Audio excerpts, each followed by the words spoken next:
जो वक्त सामने आ रहा है वो अपने साथ कितने खतरे लेकर के आ रहा है। ये भयानक और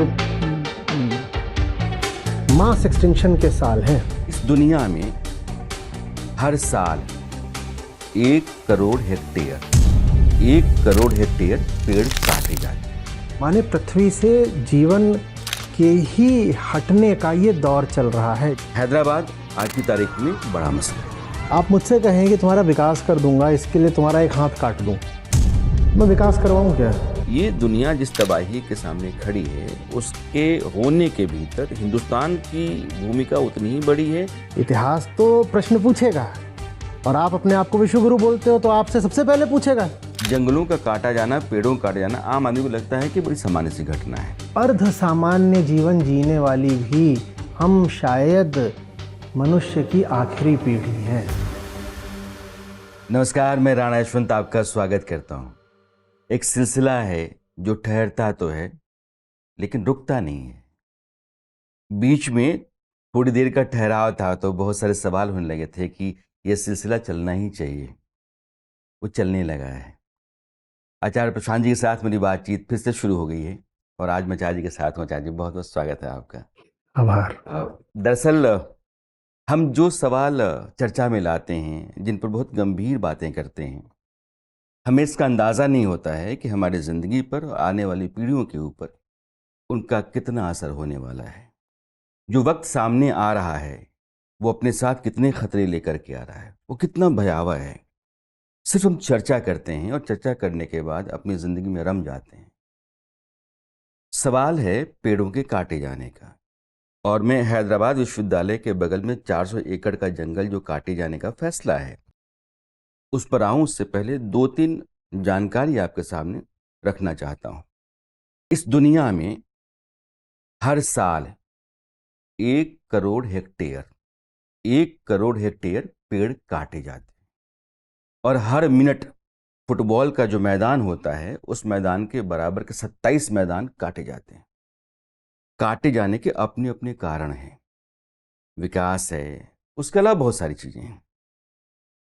हैदराबाद आज की तारीख में एक बड़ा मसला है कि 400 एकड़ का जो जंगल है विश्वविद्यालय के ठीक बगल में, उसको काट करके आईटी पार्क बनाने का जो फैसला वहाँ की सरकार ने किया, उसके बदले में वो साउथ हैदराबाद में जो खाली ज़मीन है वहाँ भी आईटी पार्क बनवा सकती है।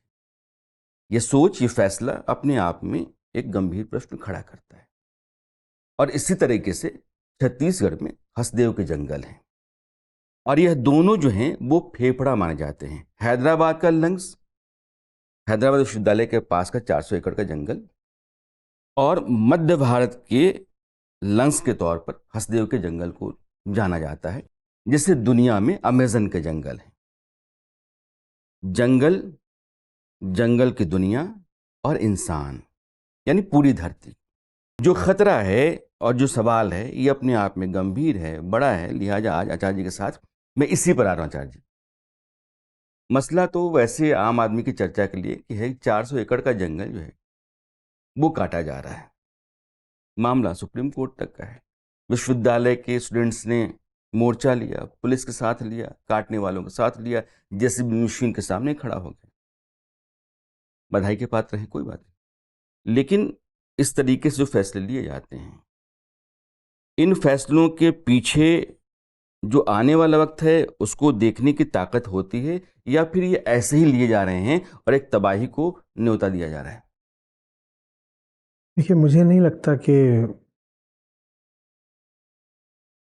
आने वाले वक्त में क्या होने जा रहा है इसके बारे में कोई भी सजग है, ध्यान दे रहा है या जानने की कोशिश भी कर रहा है, जबकि तथ्य, प्रोजेक्शंस, प्रक्षेपण, आंकड़े, ये सब सार्वजनिक रूप से पब्लिक डोमेन में मौजूद हैं। और जो आंकड़े मौजूद हैं, हम ये भी नहीं कह सकते कि वो भविष्य के बारे में है। वो भविष्य जिसको लेकर के हम घबराते थे, रियो डी जेनेरो, क्योटो से लेकर के पेरिस तक, वो भविष्य आ चुका है।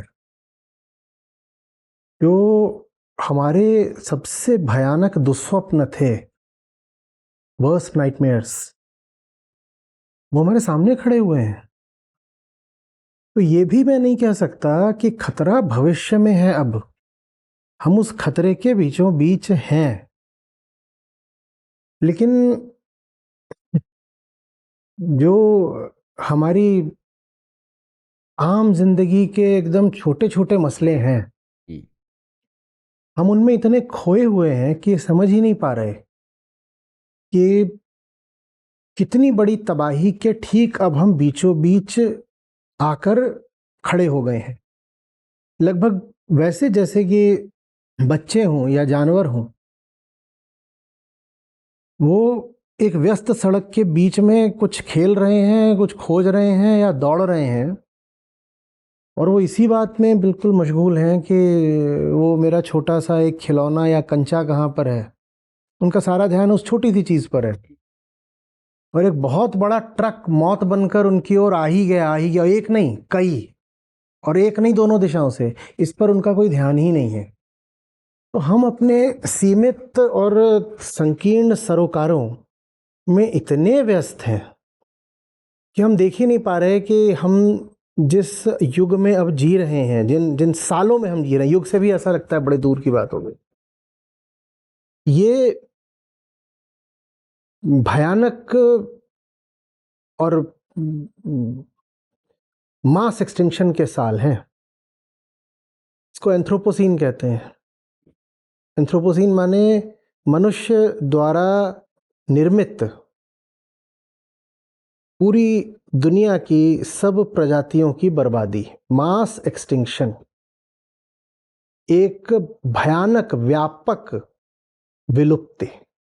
एक प्रजाति के विलोप की बात नहीं, दसों लाखों प्रजातियों का विलोप, माने पृथ्वी से जीवन के ही हटने का ये दौर चल रहा है, जीवन के पूरी तरह समाप्त होने का। सही जगह में मैं अभी कहीं देख रहा था कि हर साल 50,000 प्रजातियां जीवों की इसी जंगलों के विनाश के कारण खत्म होती चली जा रही हैं। हाँ हाँ हैदराबाद के जंगल में भी कुछ ऐसी प्रजातियां जीवों की हैं जो सिर्फ वहीं हैं।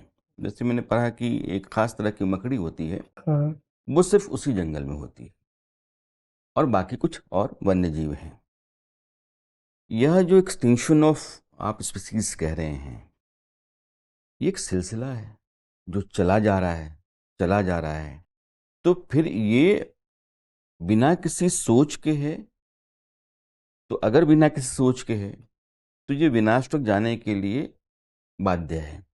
यूं कहिए कि अभिशप्त है, वो जाएगा ही जाएगा। या फिर कहीं विवेक आपको काम करते हुए दिख रहा है? नहीं, विवेक काम कर रहा होता तो ये नौबत क्यों आती?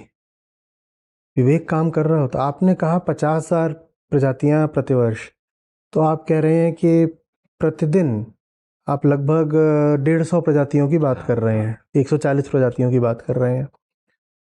इससे ज़्यादा भी हो सकता है। जो अनुमानित आंकड़ा है वो 100 से 1000 प्रजातियों की प्रतिदिन की विलुप्ति का है।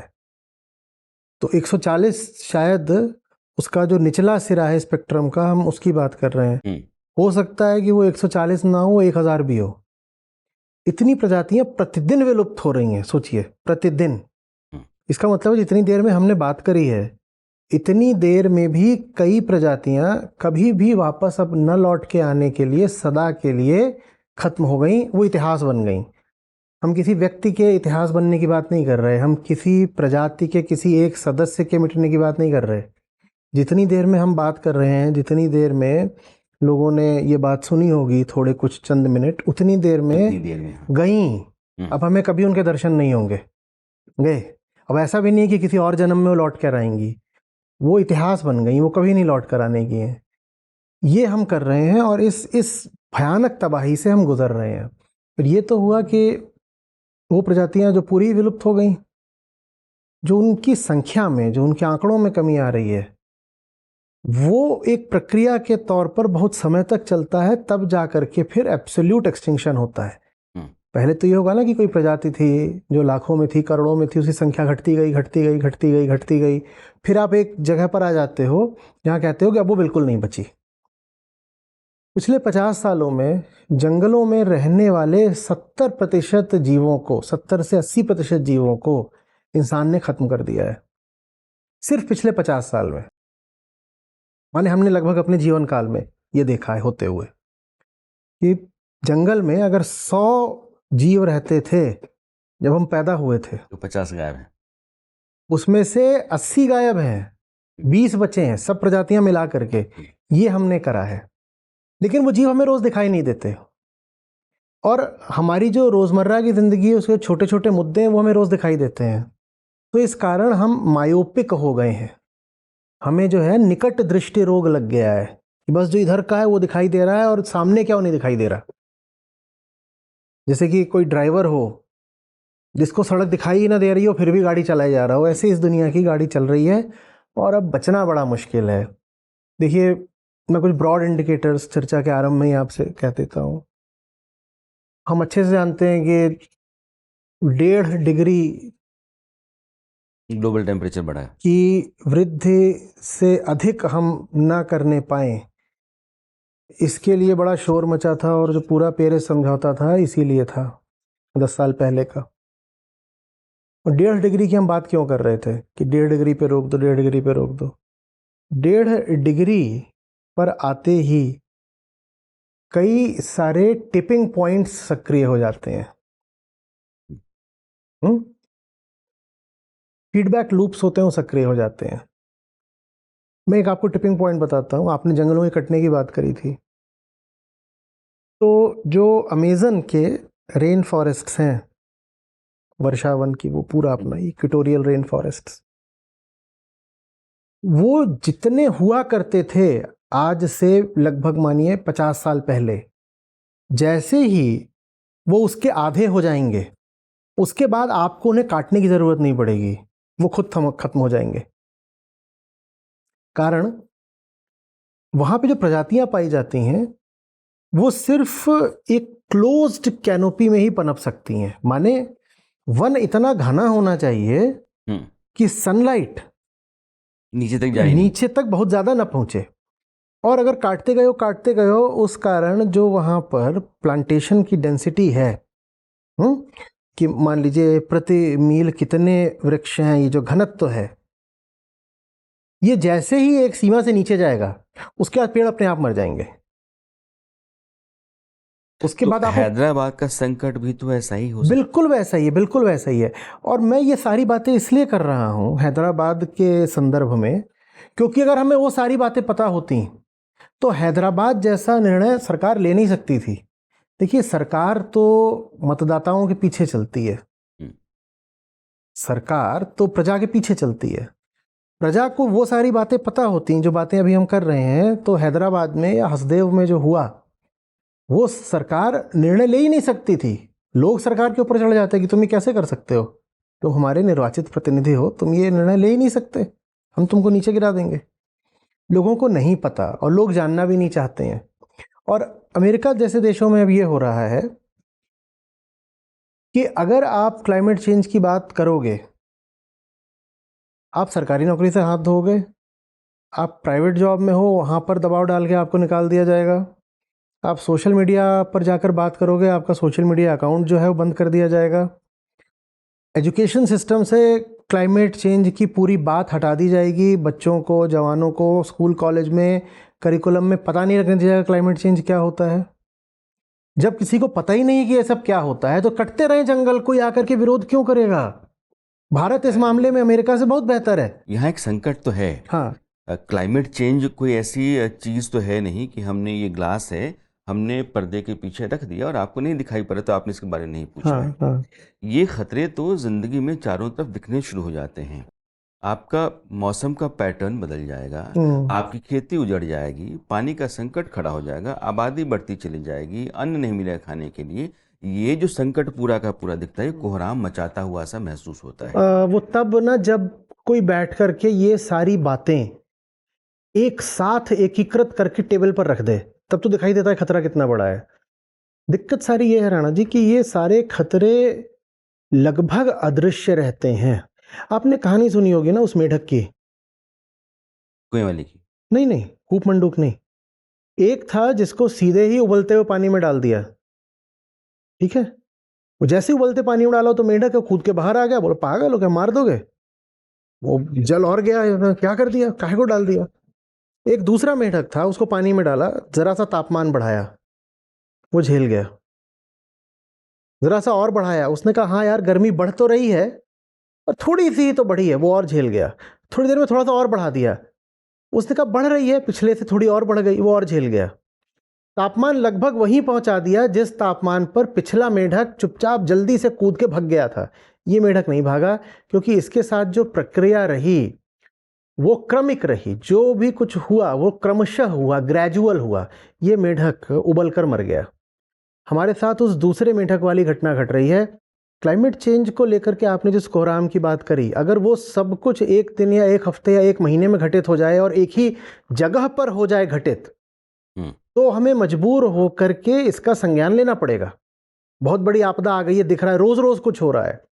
दिक्कत यह है कि कार्बन डाइऑक्साइड का कोई कलर नहीं होता, रंगहीन, कलरलेस वो एक गैस होती है। धुआं तो दिखाई देता है ना, धूल भी दिखाई देती है। जब दिल्ली में AQI बहुत ख़राब हो जाता है तो आम अनुभव है कि आप मेज वगैरह छोड़ दो, उस पर आगे देखते हो तो उसमें बहुत महीन आपको दिखाई देता है कि धूल पड़ गई है, ठीक है ना। वैसे ही गाड़ियों का जो एग्जॉस्ट होता है उसमें से काला धुआं निकल रहा है, दिखाई देता है। कार्बन डाइऑक्साइड दिखाई नहीं देती। नहीं पता चलता कि कार्बन डाइऑक्साइड का जो कॉन्सेंट्रेशन है वो 1.5 गुने से ज़्यादा बढ़ चुका है, लगभग 2 गुना बढ़ चुका है। 250 ppm से 440 ppm के आसपास आ रहा है, वो नहीं पता चलता है। तापमान बढ़ रहा है 1.5 डिग्री बढ़ गया है, पर 1.5 डिग्री का जो फ्लक्चुएशन है ये तो वैसे भी हमने झेला हुआ है। तो हमें नहीं पता चलता कि ये कितनी बड़ी बात है। बात समझ रहे हैं? हमें नहीं पता चलता कि इसकी वजह से अगले 20 सालों में भारत में जो खेतों की उत्पादकता है, जो क्रॉप यील्ड्स हैं, वो 30% नीचे जाने वाली हैं और हमारी आबादी लगभग 15-20% तब तक बढ़ चुकी होगी। ये कब तक की बात है? ये अगले 20 साल की बात है। तो ये बताइए, हम भविष्य की बात कर रहे हैं। और 20 साल माने 20वां साल नहीं होता, 20 साल माने 20th ईयर नहीं होता, 20 साल माने अभी से शुरू, और अभी नहीं, पिछले 10 साल से शुरू, पिछले 20 साल से शुरू। क्लाइमेट चेंज से भारत का जो एग्रीकल्चरल फार्म सेक्टर है उसको कितना नुकसान हो चुका है।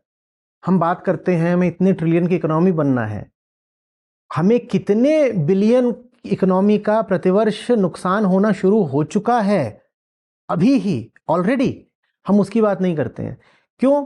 क्योंकि वो सब कुछ क्रमशः हो रहा है। मेढक धीरे धीरे उबल रहा है, तापमान धीरे धीरे बढ़ रहा है, तो मेढक को लग ही नहीं रहा कि कोई अनहोनी घट रही है। वो कूद के बाहर ही नहीं आ रहा, वो इमरजेंसी जैसा कोई बटन दबा ही नहीं रहा है, और वो इमरजेंसी पे ऐसा कोई बटन दबेगा नहीं। ये दुनिया जो है ये मेढक की तरह ही उबल कर मरने वाली है। आचार्य जी बहुत गंभीर मसले को उठा रहे हैं। जब कार्बन मिशन होता है, हम जितनी चीज़ें जलाते हैं, फॉसिल फ्यूल जलाते हैं, तो कार्बन डाइऑक्साइड निकलता है। पेड़ होते हैं तो सूखते हैं, तो हम तो पेड़ों को काटते चले जा रहे हैं, तो सूखने का एक जरिया हमारे पास था वो ख़त्म होता जा रहा है। हम जलाते चले जा रहे हैं। कार्बन डाइऑक्साइड का जो कॉन्सेंट्रेशन है बढ़ रहा है। ये ऐसी गैस है जो हीट को अपने पास रखती है, तो जब सोख के रखी थी, इसलिए इसको ग्रीन हाउस गैस कहते हैं। तो हमारी धरती के ऊपर का टेम्परेचर बढ़ रहा है।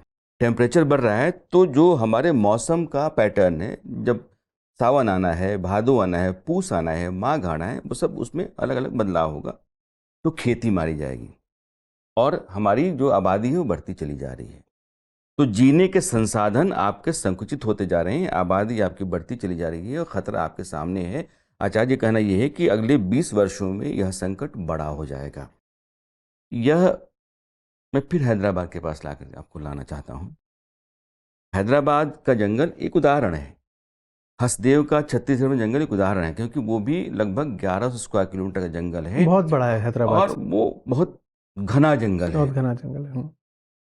अब छत्तीसगढ़ और हैदराबाद, इस तरह के जंगल देश में बाकी हिस्सों में काटे जा रहे हैं।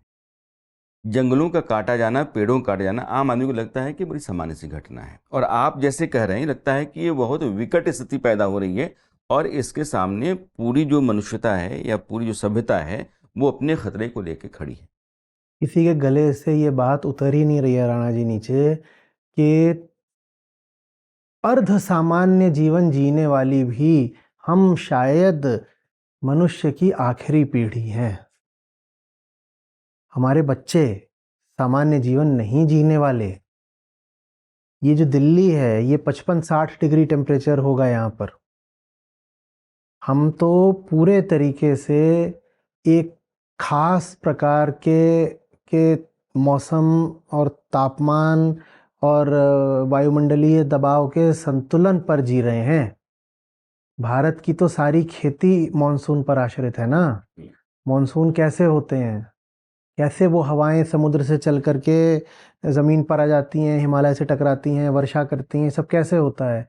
इन सब के पीछे ये पूरा साइकिल ध्वस्त हो जाएगा। तापमान की और एटमॉस्फेरिक प्रेशर की एक बहुत नाजुक प्रणाली काम करती है। जैसे ही तापमान ऊपर नीचे हुआ, बारिश होनी बंद। हमने अमेजन रेन फॉरेस्ट की जो बात करी थी, आप ऐसे समझिए कि सवाना के वो ग्रासलैंड्स होते हैं ना, है ना, वो ज्योग्राफिक चैनल और इन पर सब पर आते हैं, जिसमें बीच बीच में कहीं कहीं पे एक ठूंठ एक पेड़ खड़ा दिख जाता है, बाकी घास ही घास झाड़ है, झंखाड़ दिखते हैं। झाड़ झंखाड़ है, और वहाँ पे जिब्रा चल रहे होते हैं, और वो जिराफ, वो इस तरह वो तो बीच बीच में होता है, उसमें लायंस होते हैं, वो जो होता है ना अफ्रीकन सफारी वाला, जो पूरा अमेजन रेन फॉरेस्ट वो बनने वाला है, जिसको आज आप सहारा का रेगिस्तान बोलते हो। किसी समय वो एक बहुत घना हरा जंगल हुआ करता था, वहां बारिश होनी बंद हो गई बस। लेकिन इंसान तो पूछेगा ना कि अगर सहारा के जंगल मरुस्थल में तब्दील हो गए, फिर भी ये पृथ्वी बची हुई है। अगर अमेजन के जंगल भी मरुस्थल हो जाएंगे तो फिर कहीं कुछ हरा भरा हो जाएगा। बिल्कुल सही। लोग तो उम्मीद पर चलते हैं। एकदम उम्मीद पर नहीं चलते हैं, ये तो सीधे सीधे इंतजार किया जा रहा है। पर इंतजार किसके द्वारा किया जा रहा है जानते हैं? जितने विकसित देश हैं वो इंतजार कर रहे हैं। अमेरिका में अभी जब पूरा ट्रम्प का कैंपेन चला था, तो नाम क्या है उनका, उनके एक वरिष्ठ कैंपेन मैनेजर थे, तो उन्होंने कुछ इस तरह की बात कही थी कि हाँ, बहुत अच्छी बात है ना, अभी जहाँ सफ़ेद है क्लाइमेट चेंज होगा तो वहाँ फिर हरा हो जाएगा। सफ़ेद माने समझ रहे हैं क्या? बस बर्फ़ पिघलेगी तो वहाँ पर हरितमा आ जाएगी, घास उगेगी, पौधे उगेंगे। हमारी तो बल्कि घूमने फिरने की और खेती की ज़मीन बढ़ जाएगी। और ये वो लोग बोल रहे हैं जो जलवायु परिवर्तन के सबसे बड़े गुनहगार हैं, और वही हैं जिनको इसमें फ़ायदा भी दिखाई दे रहा है, और उनकी कोई बात गलत भी नहीं है। जो उत्तरी अमेरिका है या सबसे ज़्यादा कनाडा है, वहाँ पर जो आइस शीट्स हैं, जिन्होंने लगभग उनके देश का ज़्यादातर क्षेत्र ढक रखा है, वो पिघलेंगी।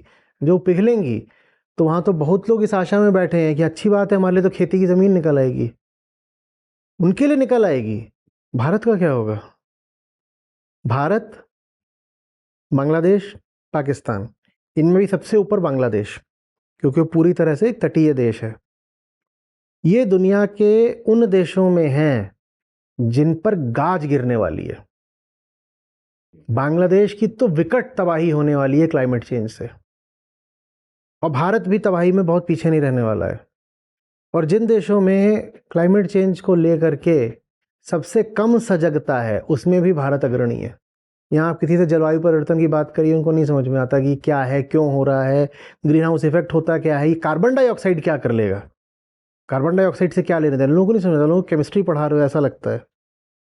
लेकिन जैसे आप कह रहे हैं, आचार्य जी कह रहे हैं कि भारत, बांग्लादेश, पाकिस्तान, दुनिया की आबादी 800 करोड़ है और 200 करोड़ की आबादी यानी एक चौथाई आबादी यहीं रहती है। और यह आबादी, जो बड़े देश हैं आज की तारीख में, उनको बहुत नुकसान नहीं है, लेकिन ये एक चौथाई आबादी जो यहाँ रहती है, जिसको हम भारतीय उपमहाद्वीप कहते हैं, इसके ऊपर खतरा सबसे पहला है। बर्बादी इसकी सबसे पहले होगी, तबाही यहाँ आएगी। कैसे? देखिए, सबसे पहले तो यहाँ जो फसलें हैं वो वर्षा पर आश्रित है। दूसरी बात, यहाँ गरीबी बहुत है। और लोगों को अपने घर द्वार छोड़ने पड़ेंगे जब उनके खेतों में पैदावार कम हो जाएगी। तो एक मास माइग्रेशन होगा, एक ज़बरदस्त विस्थापन होगा। 3.5 मिलीमीटर प्रतिवर्ष जो है वो समुद्र का जो लेवल बढ़ रहा है। हाँ, 3.5 मिलीमीटर प्रतिवर्ष। अब बांग्लादेश जो है, उसके जो पूरे सब लो लाइंग इलाके हैं, वो सब, और ये जो दर है, ये दर भी प्रतिवर्ष बढ़ रही है। 3.5 मिलीमीटर ये कोई कांस्टेंट रेट नहीं है। अभी 3.5 है, अब फिर 4 है, फिर 4.5 है, फिर ये प्रतिवर्ष जुड़ रहा है। 3.5, उसमें 3.5 में 4 जोड़ दो अगली बार, और फिर 4 में 4.5 जोड़ दो अगली बार, तो 3.5 का 4 नहीं हुआ है, 3.5 का 7.5 हुआ है। ऐसे ऐसे बढ़ रहा है। ये तो डूब जाने हैं, लैंड ही नहीं बचेगा।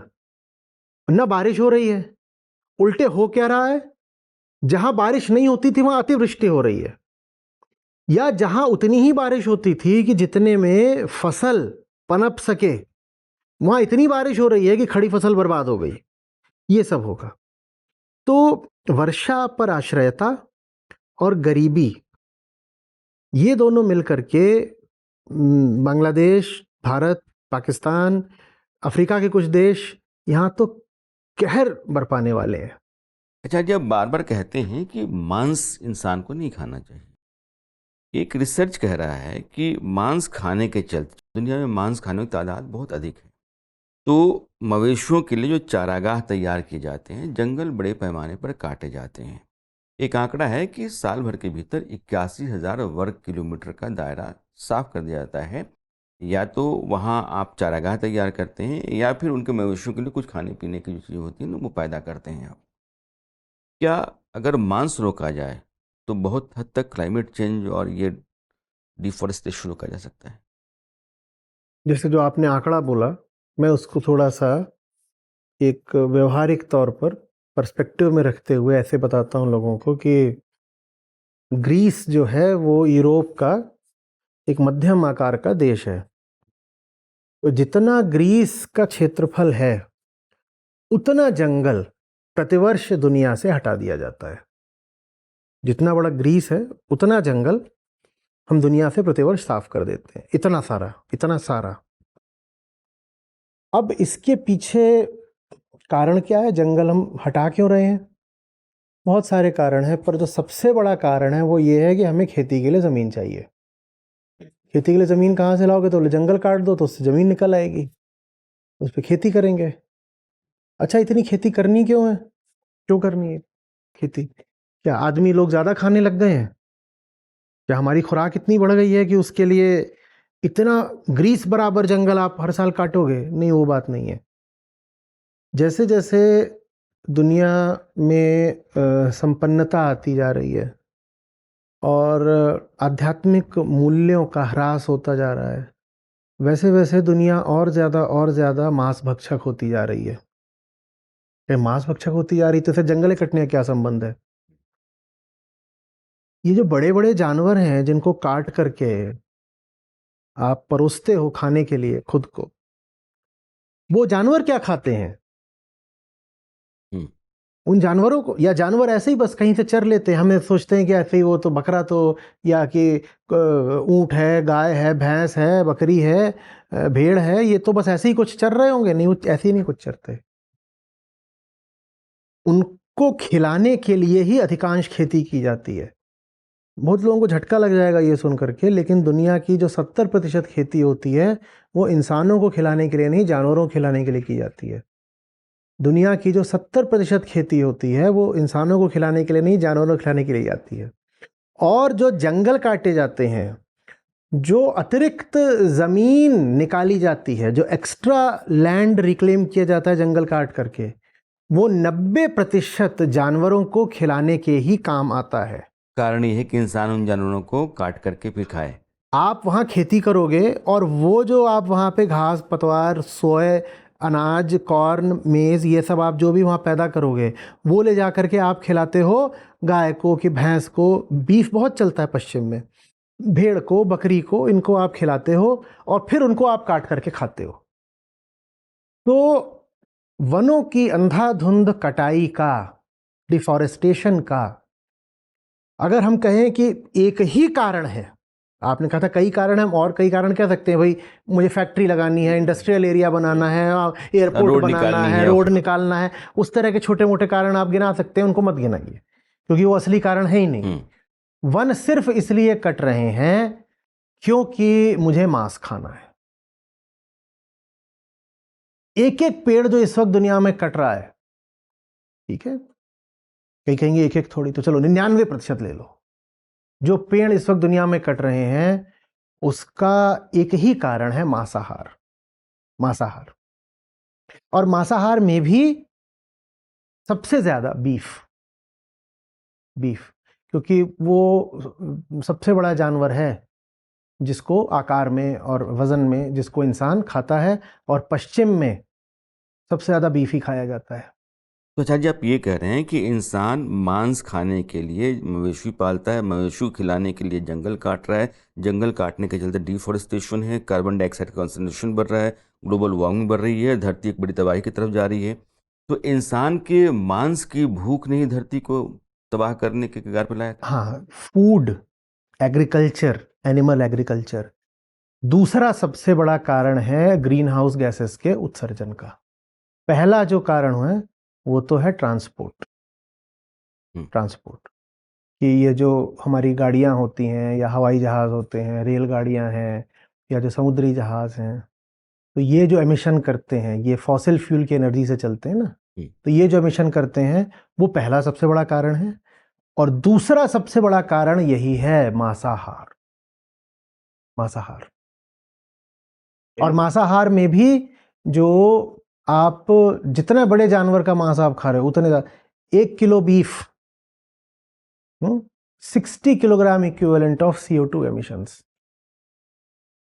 और ये जब आप ये कहोगे कि कोई सीधे सीधे सब्जी ही खा लेता, 1 किलो सब्जी खा लेता, तो वो जो मामला है, और आप उसकी तुलना में आपने 1 किलो बीफ खाई, इसमें आपने कितना अधिक CO2 एमिशन किया, वो अधिक नहीं, वो कई कई कई कई गुना है। मांस पकाने में मुझे लगता है, फिर मांस पकाने में नहीं लगता, कई वजह होती हैं। देखिए, पहले तो पूरी प्रक्रिया समझते हैं। अब पहले तो मुझे मांस खाना है, एक कितने इसमें चरण है गिनिएगा। पहले तो मुझे मांस खाना है तो जाके जंगल काटूं, खेती करूं। पहले जंगल काटा तो वो पेड़ क्या किया करता था, वो कार्बन डाइऑक्साइड सोखता था। तो पहली चीज हुई, अब नहीं सोखेगा, तो कार्बन डाइऑक्साइड बढ़ गई, क्योंकि अब नहीं सोख रहा उसे पेड़।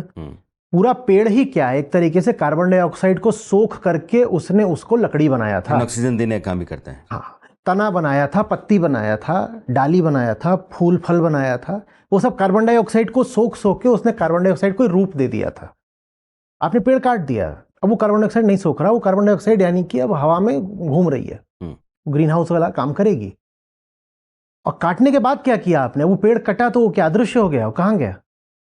वो जो पेड़ कटा है जला, हाँ वो जलेगा, अगर आप जलाओगे तो भी उससे कार्बन डाइऑक्साइड बनेगी। ऑर्गेनिक मैटर जब भी ऑक्सीडाइज होगा, जलेगा तो कार्बन डाइऑक्साइड बनेगी। नहीं भी जलाओगे, अगर वो सड़ेगा तो सड़ने से भी कार्बन डाइऑक्साइड बनेगी।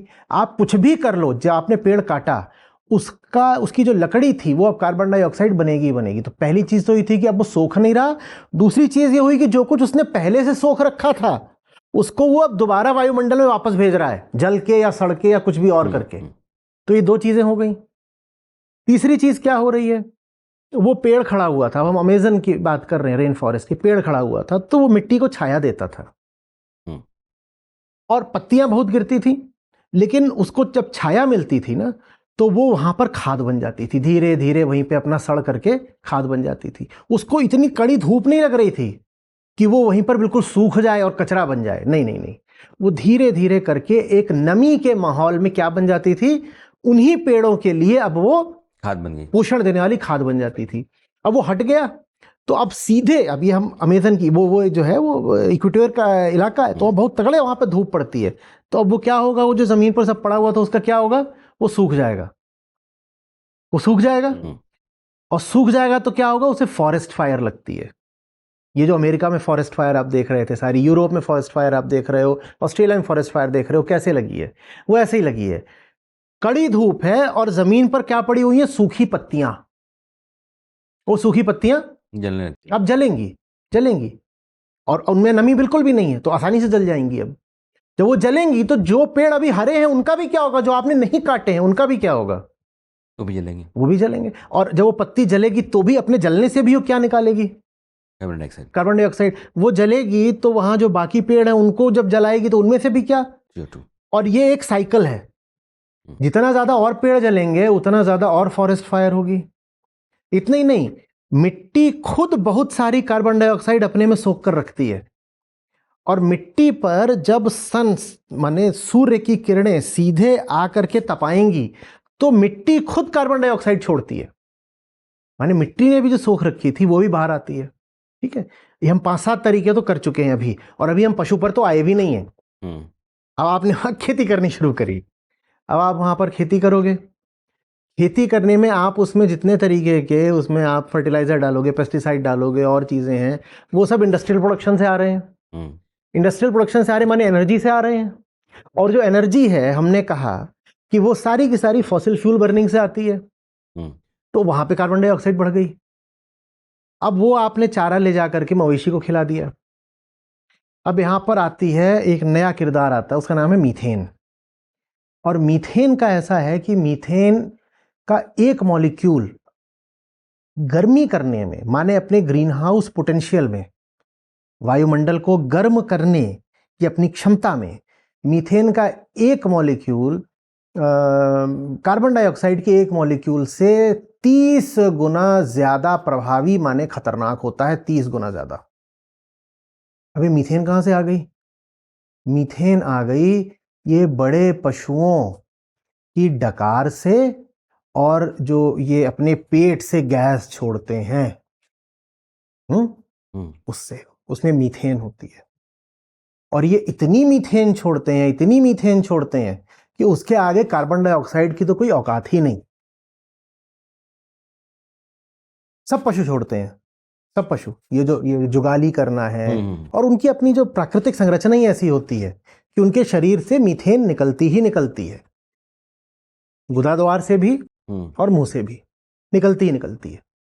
तो आपने अब वो सारा ले जाकर के पशु को खिला दिया, और पशु अब उस चारे को या उस जो सोया है उसको वो बना रहा है मीथेन, कार्बन डाइऑक्साइड भी नहीं।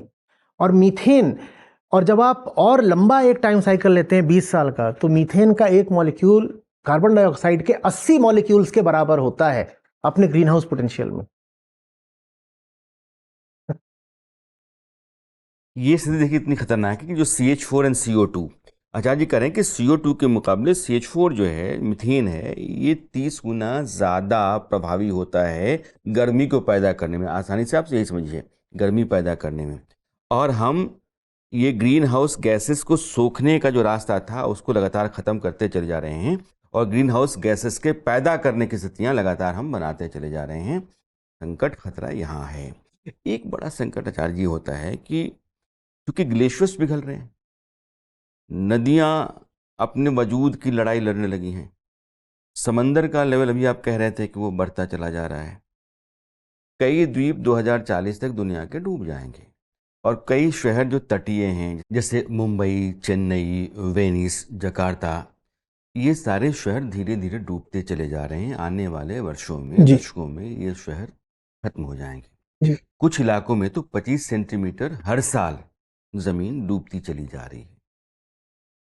यह संकट भी तो कहीं ना कहीं क्लाइमेट चेंज से जुड़ा हुआ है। वही है, पूरा वही है, मतलब और किसी चीज से नहीं जुड़ा हुआ है, ये उसी चीज से जुड़ा हुआ है। देखिए, जो एटमॉस्फेरिक हीट होती है 90% उसको ओशंस ही एब्जॉर्ब करते हैं। तो पानी और बर्फ, इसके अलावा हीट को कौन एब्जॉर्ब करेगा? हम जानते भी हैं ना विज्ञान में कि स्पेसिफिक हीट पानी की सबसे ज्यादा होती है, पानी की। तो यानी कि वो अपने आप में काफी सारी हीट एनर्जी को स्टोर कर सकता है। और जब हम बात कर रहे थे इसकी फीडबैक लूप्स क्या होते हैं, ओशन ही होते हैं जो हीट को भी अब्जॉर्ब करते हैं, और ओशन ही होते हैं जो कार्बन डाइऑक्साइड को भी करते हैं। एक तो जो कार्बन डाइऑक्साइड सिंक होता है वो जंगल होता है, पेड़ ने कार्बन डाइऑक्साइड सोख ली। और दूसरा सबसे बड़ा सिंक होता है पानी। पानी कार्बन डाइऑक्साइड सोख के रखता है, लेकिन पानी हमने कहा तापमान यानी हीट एनर्जी भी सोख के रखता है, तो उसका टेम्परेचर बढ़ेगा। जब उसका टेम्परेचर बढ़ता है तो उसमें जो CO2 की सॉल्युबिलिटी होती है वो कम हो जाती है, माने गर्म पानी कम कार्बन डाइऑक्साइड को सोख कर रखेगा। तो कार्बन डाइऑक्साइड कहाँ चली गई? माने पहले ही बढ़ रही थी, और जितनी ओशन ने अपने में कैद कर रखी थी सोख रखी थी, वो भी रिलीज हो गई, वो भी वहाँ पहुँच गई। इन सब का नतीजा ये होता है कि जो बर्फ़ है वो पिघलती जाती है, क्योंकि तापमान बढ़ता जा रहा है। जब बर्फ़ पिघलती जा रही है तो जो उसका जल स्तर है वो बढ़ता जाएगा। एक वजह इसकी ये भी है कि गर्म पानी फैलता है, ये भी है। तो वो जैसे जैसे तापमान बढ़ेगा वैसे वैसे वो फैलाव लेगा। लेकिन ज़्यादा बड़ी वजह ये है कि वो पानी जो बर्फ़ की शक्ल में आर्कटिक पर, अंटार्कटिक पर कैद था, पहाड़ों पर कैद था, ग्लेशियर बन करके कैद था, वो पानी रिलीज़ हो रहा है और वो पानी आ रहा है समुद्र में। तो समुद्र का जल स्तर ऐसे बढ़ता जा रहा है, बढ़ता जा रहा है, बढ़ता जा रहा है। तो जिसकी वजह से जो तटवर्ती इलाके हैं वो सब तो डूब रहे हैं, डूबते ही जा रहे हैं। कुछ तो पूरे पूरे देश हैं जो विलुप्त हो जाएंगे। और भारत के पास भी एक बहुत लंबी कोस्ट लाइन है, तो हमारे भी जो तटीय शहर हैं वो सब के सब खतरे में हैं, पहले ही खतरे में हैं। एक आचार्य सवाल आता है, विकास बनाम पर्यावरण। अब मैं हसदेव के जंगल की तरफ चलता हूँ, क्योंकि छत्तीसगढ़ के 3 जिलों के बीच में घना जंगल है और वहाँ लगभग 5.5 अरब टन कोयला नीचे ज़मीन के है। सरकार ने कहा कि इसको निकाला जाना चाहिए। निकाले जाने का मतलब ये है कि जंगल का एक बड़ा हिस्सा आप साफ करेंगे। जब ऐसी स्थितियाँ पैदा हो जाती हैं तो फिर इसका कोई विकल्प है, या फिर ये ठीक है कि आप जंगल हटाइए और फिर वहाँ से खनिज निकालिए और विकास को आप प्रायोरिटी देखिए, दीजिए? हम समझ नहीं रहे हैं। आप मुझसे कहें कि तुम्हारा विकास कर दूंगा, इसके लिए तुम्हारा एक हाथ काट दूं, मैं विकास करवाऊं क्या? आप मुझसे कहें तुम्हारी ये किडनी निकाल लूं, इससे तुम्हारा विकास हो जाएगा, तो विकास मैं करवाऊं क्या? मेरी एक आँख निकाल के कहें या दोनों आँख निकाल के कहें कि विकास होगा। और ये मैं सिर्फ मुहावरे के तौर पर बात नहीं कर रहा हूँ। ये जो शरीर है ना, ये पृथ्वी से अभिन्न है। पृथ्वी आपने अगर बदल डाली जैसी है वो, तो ये शरीर भी नहीं चल सकता। ये इसी पृथ्वी से उठा है। आप बात समझ रहे हैं? आपके फेफड़ों में ठीक उतनी ही ताकत है कि जो ये वायुमंडलीय हवा है उसको सोख सके। तो माने पृथ्वी का जो आकार है वो तय कर रहा है आपके फेफड़ों का आकार। आपका पूरा शरीर ही पृथ्वी से संबंधित है। पृथ्वी जैसी है वैसी ना हो तो आप जैसे हैं वैसे नहीं हो सकते। आपकी खाल का रंग इस बात से निर्धारित हो रहा है कि पृथ्वी से की सूर्य से दूरी कितनी है। हमारा कद भी इस बात पर निर्भर कर रहा है कि पृथ्वी का व्यास कितना है और इस कारण गुरुत्वाकर्षण कितना है। हमारी मांसपेशियों की सामर्थ्य, हमारा जो ब्लड प्रेशर है, वो सब इस बात पर निर्भर कर रहा है कि पृथ्वी कैसी है। ये वातावरण है, ये ऊपर से प्रेशर डालता है, हमारे ऊपर डालता है ना। तो जो हमारा ब्लड प्रेशर है, रक्तचाप, वो ठीक उतना होना चाहिए कि वो न्यूट्रलाइज कर दे, मुकाबला कर ले, बराबर कर दे ये वायुमंडलीय दबाव को। इसीलिए जब आप पहाड़ पर जाते हो तो देखा कई लोगों की नक्सीर फूट जाती है, उनके खून आने लग जाता है। क्यों आने लग जाता है? क्योंकि वहाँ पर एटमॉस्फेरिक प्रेशर कम हो गया है, लेकिन शरीर में जो ब्लड का प्रेशर है वो ज़्यादा है। जब भीतर ज़्यादा प्रेशर है, बाहर कम है, तो ऐसे फट जाता है। समझ रहे बात को? ये जो पृथ्वी है वो हम हैं। मेरी एक एक धड़कन ये पृथ्वी ही है। हम कहीं बाहर से नहीं आए, हम पर्यटक नहीं हैं। हम इसी मिट्टी से उठे हैं। इस मिट्टी ने ही हमारा आकार ले लिया और हम इसी मिट्टी में वापस समा जाएंगे। ये हम यही हैं। अब ये बताइए कि अगर मैं यही हूं तो मैं विकास की बात अपने लिए ही कर रहा हूं ना, अपने लिए। मैं ही नहीं रहूंगा तो किसके लिए विकास? मैं इस पृथ्वी के साथ शोषण कर रहा हूं, बलात्कार कर रहा हूं। जो पृथ्वी मुझे देना नहीं चाहती, मैं उससे जबरदस्ती ले रहा हूं। ये तो जबरदस्ती छीना झपटी है ना। बलात्कार मैंने किसी अतिशयोक्ति का तो नहीं उपयोग किया। जब पृथ्वी को ही मैं बर्बाद कर दूंगा, और मैं पृथ्वी ही हूं, तो मैं भी बर्बाद हो गया। जब मैं ही बर्बाद हो गया तो विकास किसका होगा? बहुत सारी चीजें जो पृथ्वी अपने आप देती है, हमको देती है ना। झरने दिए हैं, नदियां दी हैं, हम आवेदन करने तो नहीं गए थे। समुद्र दिया है, पहाड़ दिए हैं, प्रकृति हमें रोशनी दे रही है। हम वायुमंडलीय दबाव की बात कर रहे थे, फल फूल, ये सब पृथ्वी अपने आप देती है। और एक चीज होती है कि मैं पृथ्वी को खोद के उसके भीतर घुस जाऊंगा और वहां पर जो गैस छुपी हुई है और कोयला छुपा हुआ है हसदेव के नीचे, मैं वो कोयला जबरदस्ती करके निकाल लूंगा, जंगल काट के निकाल लूंगा। मैं इसको बलात्कार ना बोलूं तो क्या बोलूं? पृथ्वी को हम माता की तरह, नारी की तरह देखते हैं। वो बहुत कुछ स्वेच्छा से, मैं मुहावरे में कहूं तो प्रेम से भी हमें देती है। देती है ना। ये हवा बह रही है बाहर, ये हवा जो बह रही है बाहर, ये हमारे कूलर से तो नहीं बह रही है। मौसम सुहाना हो जाता है, इंद्रधनुष छा जाते हैं, वो हमने तो नहीं करे हैं। पृथ्वी हमें वो स्वेच्छा से देती है। जो हमें वो स्वेच्छा से दे रही है, हम कह रहे हैं उतने में हमारे विकास की हवस शांत नहीं हो रही। मैं जंगल काट के अंदर घुस जाऊंगा तेरे और वहां से खोद के निकाल लूंगा। तो साहब, आप पृथ्वी को नहीं तोड़ रहे हो, अपने शरीर को तोड़ रहे हो। अब अपने शरीर को तोड़ रहे हो तो बताओ विकास किसके लिए है? तो बहुत मूर्खता की बात है कि मैं पृथ्वी को तबाह करके विकास कर ले जाऊंगा। ये बिल्कुल वही बात है कि मैं अपनी किडनी बेच करके अमीर हो जाऊंगा। ऐसों को हम क्या कहें जो अपनी किडनी बेच करके अमीर होना चाहते हो, जो कहते हो किडनी बेच दूंगा, उससे पैसा आएगा, उससे मेरा विकास हो जाएगा। ये उस स्तर की नीति है, उतनी मूर्खतापूर्ण नीति है। ये आचार्य जी, सवाल ये है कि दुनिया ने विकास का जो पैमाना अख्तियार किया है, या विकास के लिए जो उसने अपनी ज़रूरतें तय की हैं, वो इस तरह के संसाधनों से ही पूरा हो रहा है। अगर आप कोयला छोड़ देते हैं तो आपका अपना एक जो नेचुरल रिसोर्स है, आपने उससे अपने आप को खींच लिया है। आपने जंगल रहने दिया। एक तर्क मैं दे रहा हूँ, कुछ लोग तर्क यह भी दे सकते हैं कि हैदराबाद का जंगल जो है, वो अगर हम आईटी पार्क बनाते हैं तो वहाँ फिर, जैसे वहाँ के मुख्यमंत्री ने कहा कि यहाँ लगभग 50,000 करोड़ का इन्वेस्टमेंट है और 5 लाख नौकरियाँ हैं। तो उस नज़रिए से भी वो देख रहे हैं, जंगल की जगह वो 5 लाख नौकरियाँ मैं देख रहे हैं, बिल्कुल 50,000 हिसाब करोड़ की, का इन्वेस्टमेंट देख रहे हैं। तो बिल्कुल हिसाब की बात। हटाइए कि करुणा का काव्य उठ रहा है हमारे हृदय में और हम पृथ्वी को माता कह रहे हैं और कह रहे हैं कि माता के साथ दुराचार मत करो। हटाइए ये सब बातें, बिल्कुल हिसाब किताब पर आ जाते हैं। जो क्लाइमेट चेंज की टेंजिबल कॉस्ट्स हैं, अनुभव्य, प्रकट, ठोस, वो कहीं ज्यादा हैं उन मुनाफों की बनिस्बत जो आप जंगल काट के और कोयला को खोद करके पालोगे। एक मुनाफा है जंगल काटने से, कोयला निकालने से, वो आप मुनाफा तो गिन रहे हो और कह रहे हो उससे विकास हो जाएगा।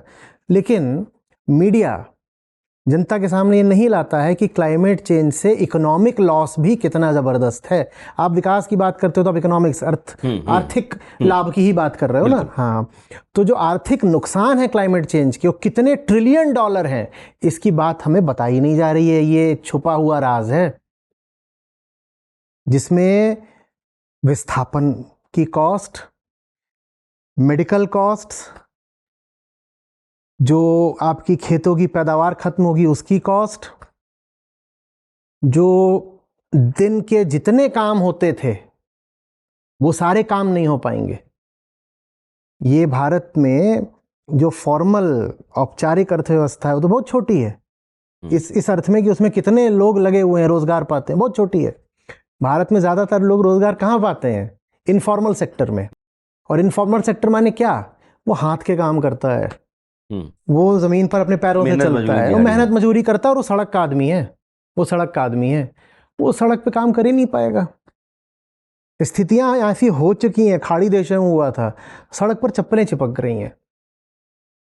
सड़क इतनी गर्म है कि आप सड़क पर पांव रख रहे हो, चप्पलें वहीं पे पिघल के चिपक गई और लोग गिर रहे हैं और पिघली हुई सड़क पर वहीं चिपक कर मर रहे हैं। ये हो चुका है।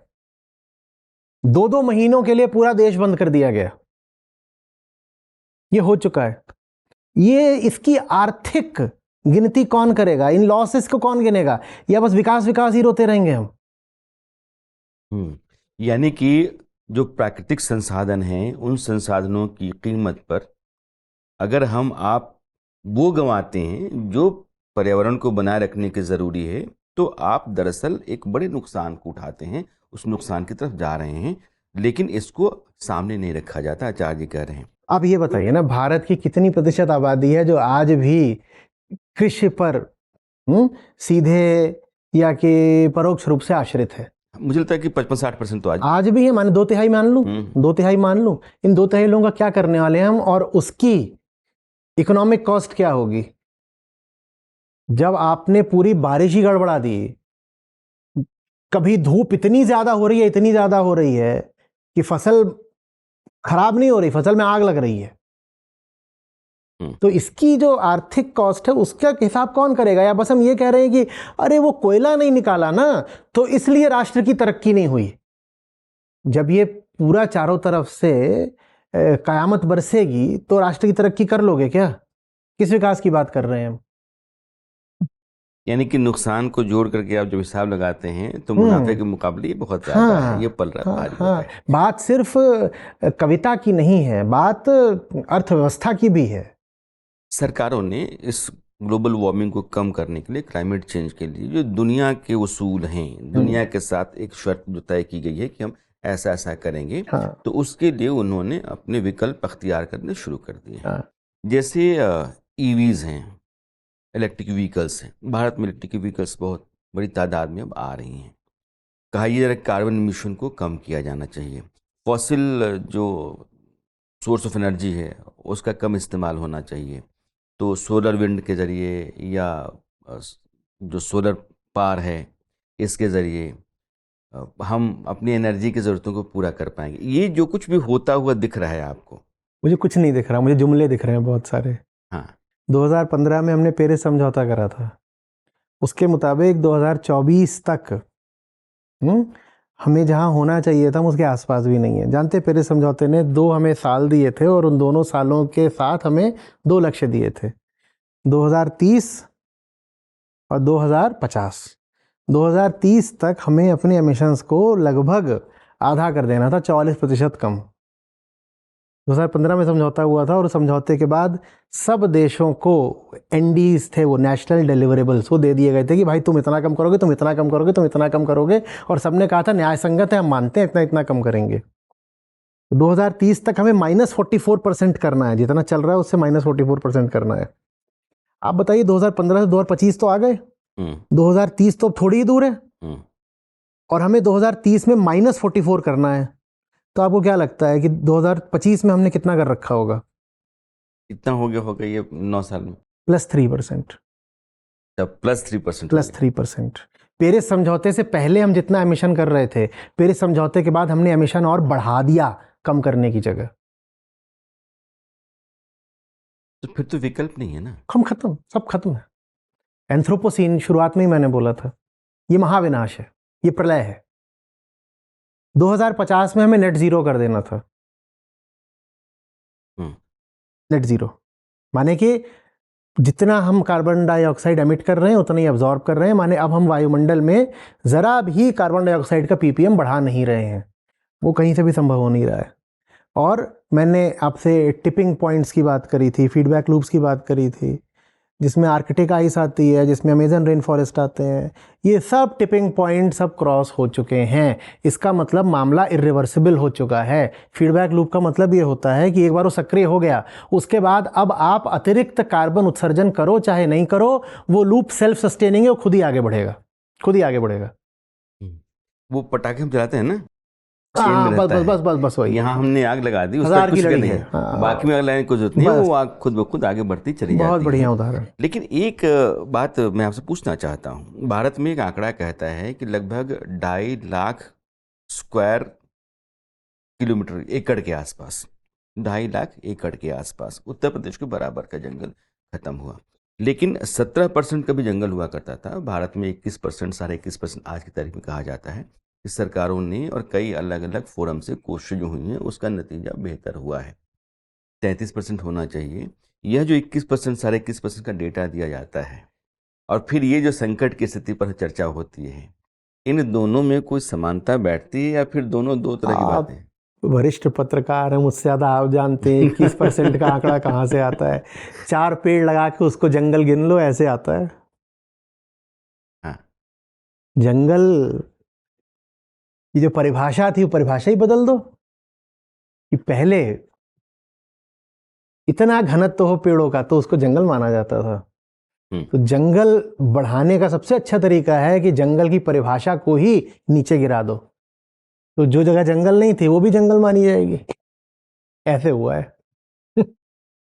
ये जयशंकर प्रसाद की कविता है, ले चल मुझे भुलावा देकर मेरे नाविक धीरे धीरे, जिस निर्जन में सागर लहरी, अंबर के कानों में गहरी, निश्चल प्रेम कथा कहती हो, तज कोलाहल की अवनी रे। ये धरती जो शोर श्वास भरी हुई है, इससे दूर ले चलो मुझे कहीं।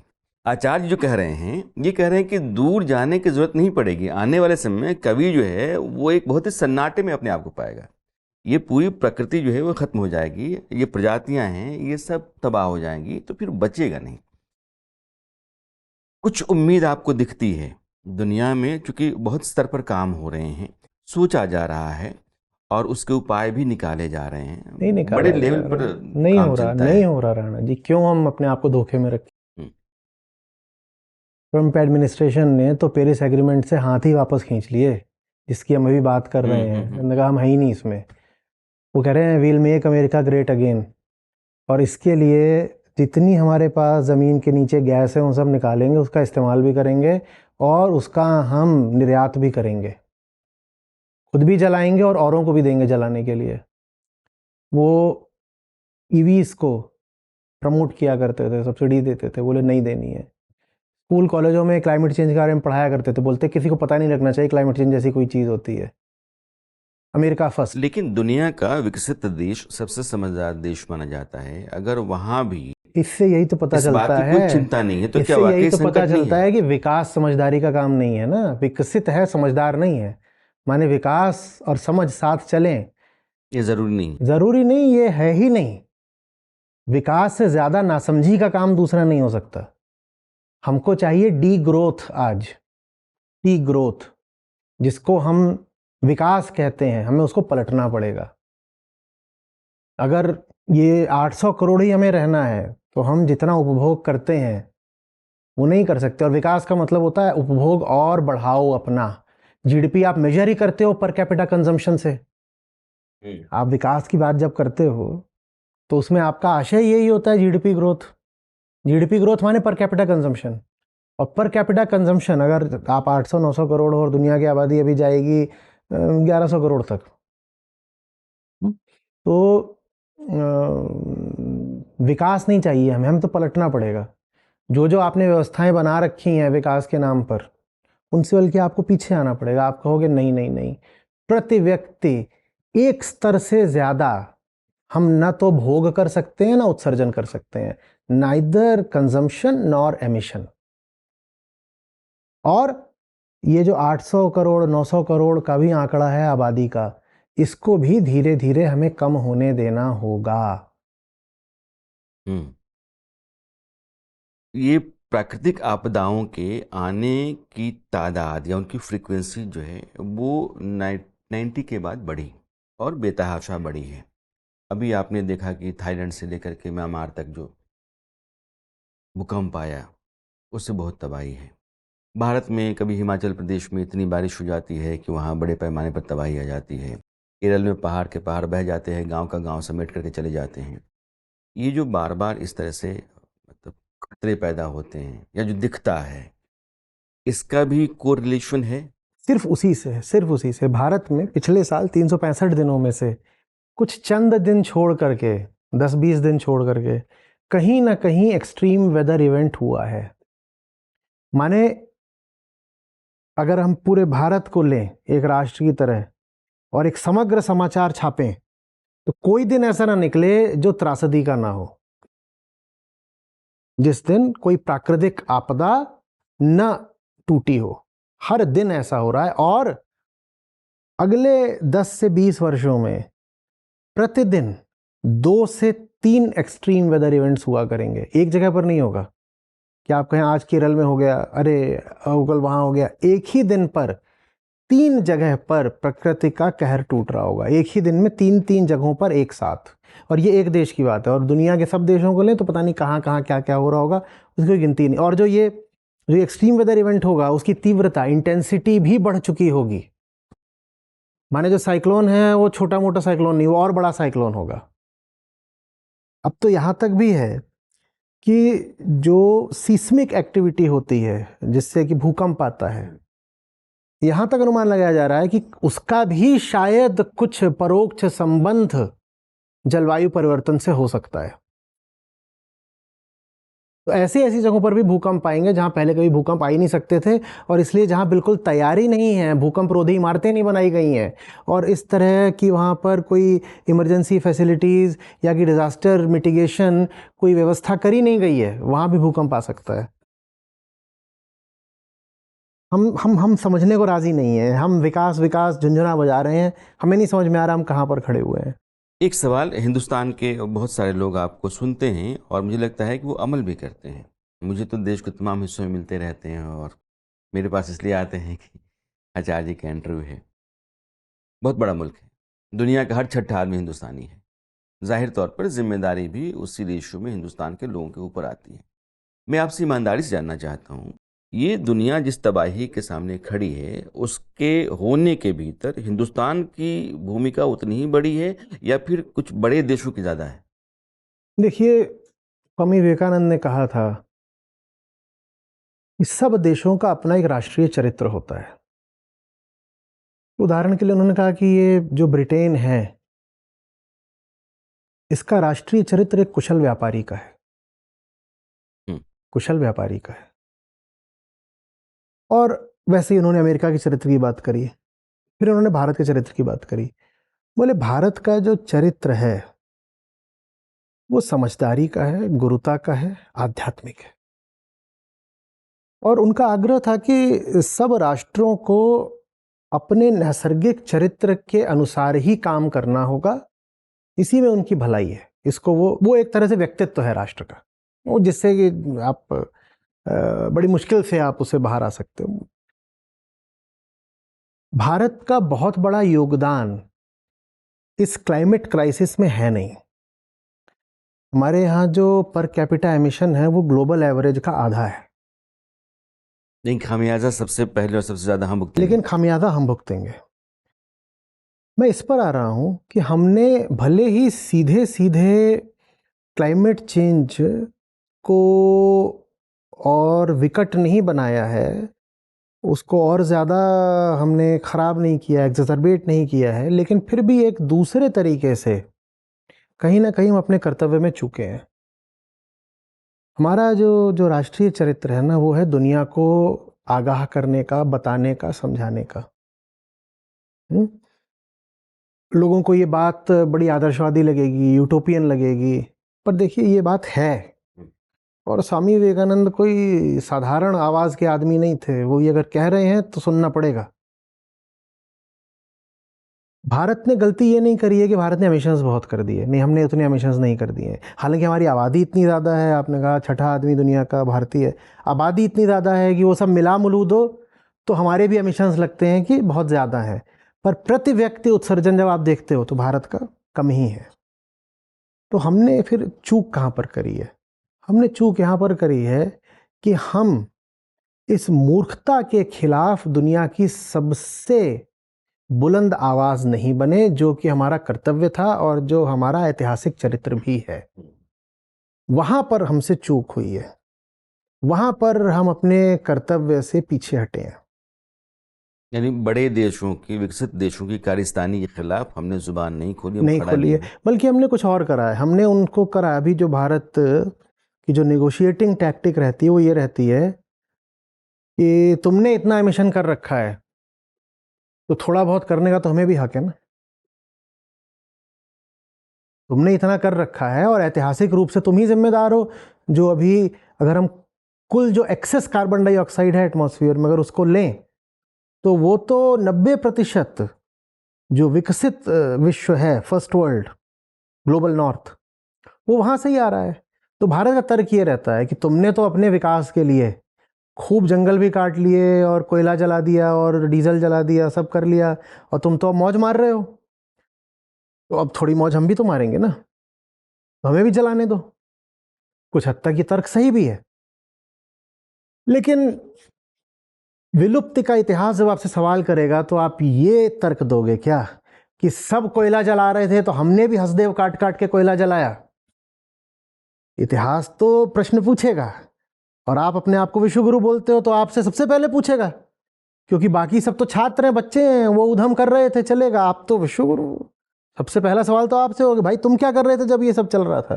तो बोलोगे हम ये कह रहे थे उनसे कि तुमने इतना सब नाश करा है पृथ्वी का, तो थोड़ा बहुत हमें भी कर लेने दो ना। ये क्या तर्क? ये वाजिब तर्क नहीं रहे। कहीं से वाजिब तर्क नहीं, पर भारत का यही तर्क है।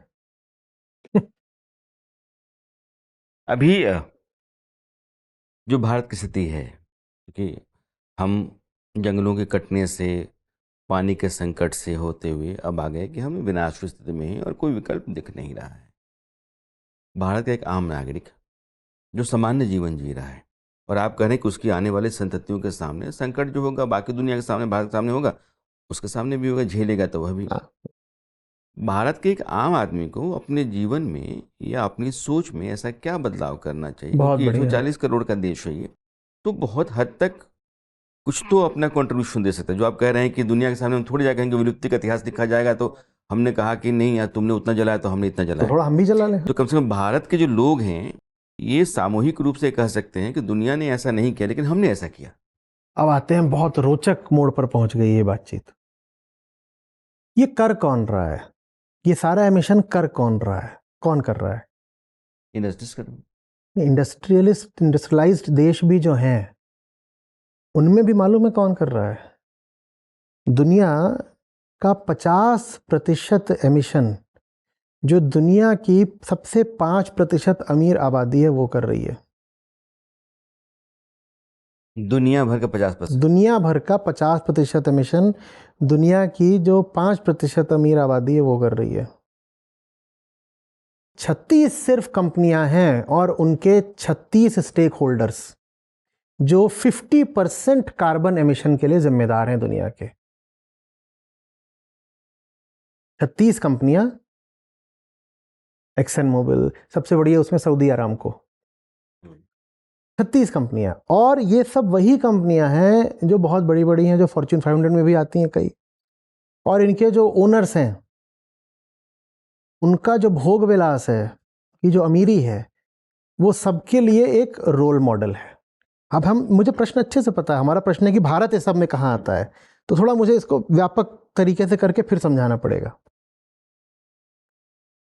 हमने जब कहा कि ये कुछ मुट्ठी भर लोग हैं जो दुनिया के कार्बन एमिशन के जिम्मेदार हैं, ऐसे समझिए कि जो दुनिया की जो आखिरी 50% आबादी है वो कुल मिलाकर के 5% भी कार्बन के लिए जिम्मेदार नहीं है। दुनिया की आप 2 हिस्सों में बांट दीजिए कि ये आधा हिस्सा है जिनकी ज़्यादा आमदनी है और ये आधा हिस्सा है जिनकी कम है। ये जो कम वाले हैं ये दुनिया के 5% उत्सर्जन के लिए भी जिम्मेदार नहीं है।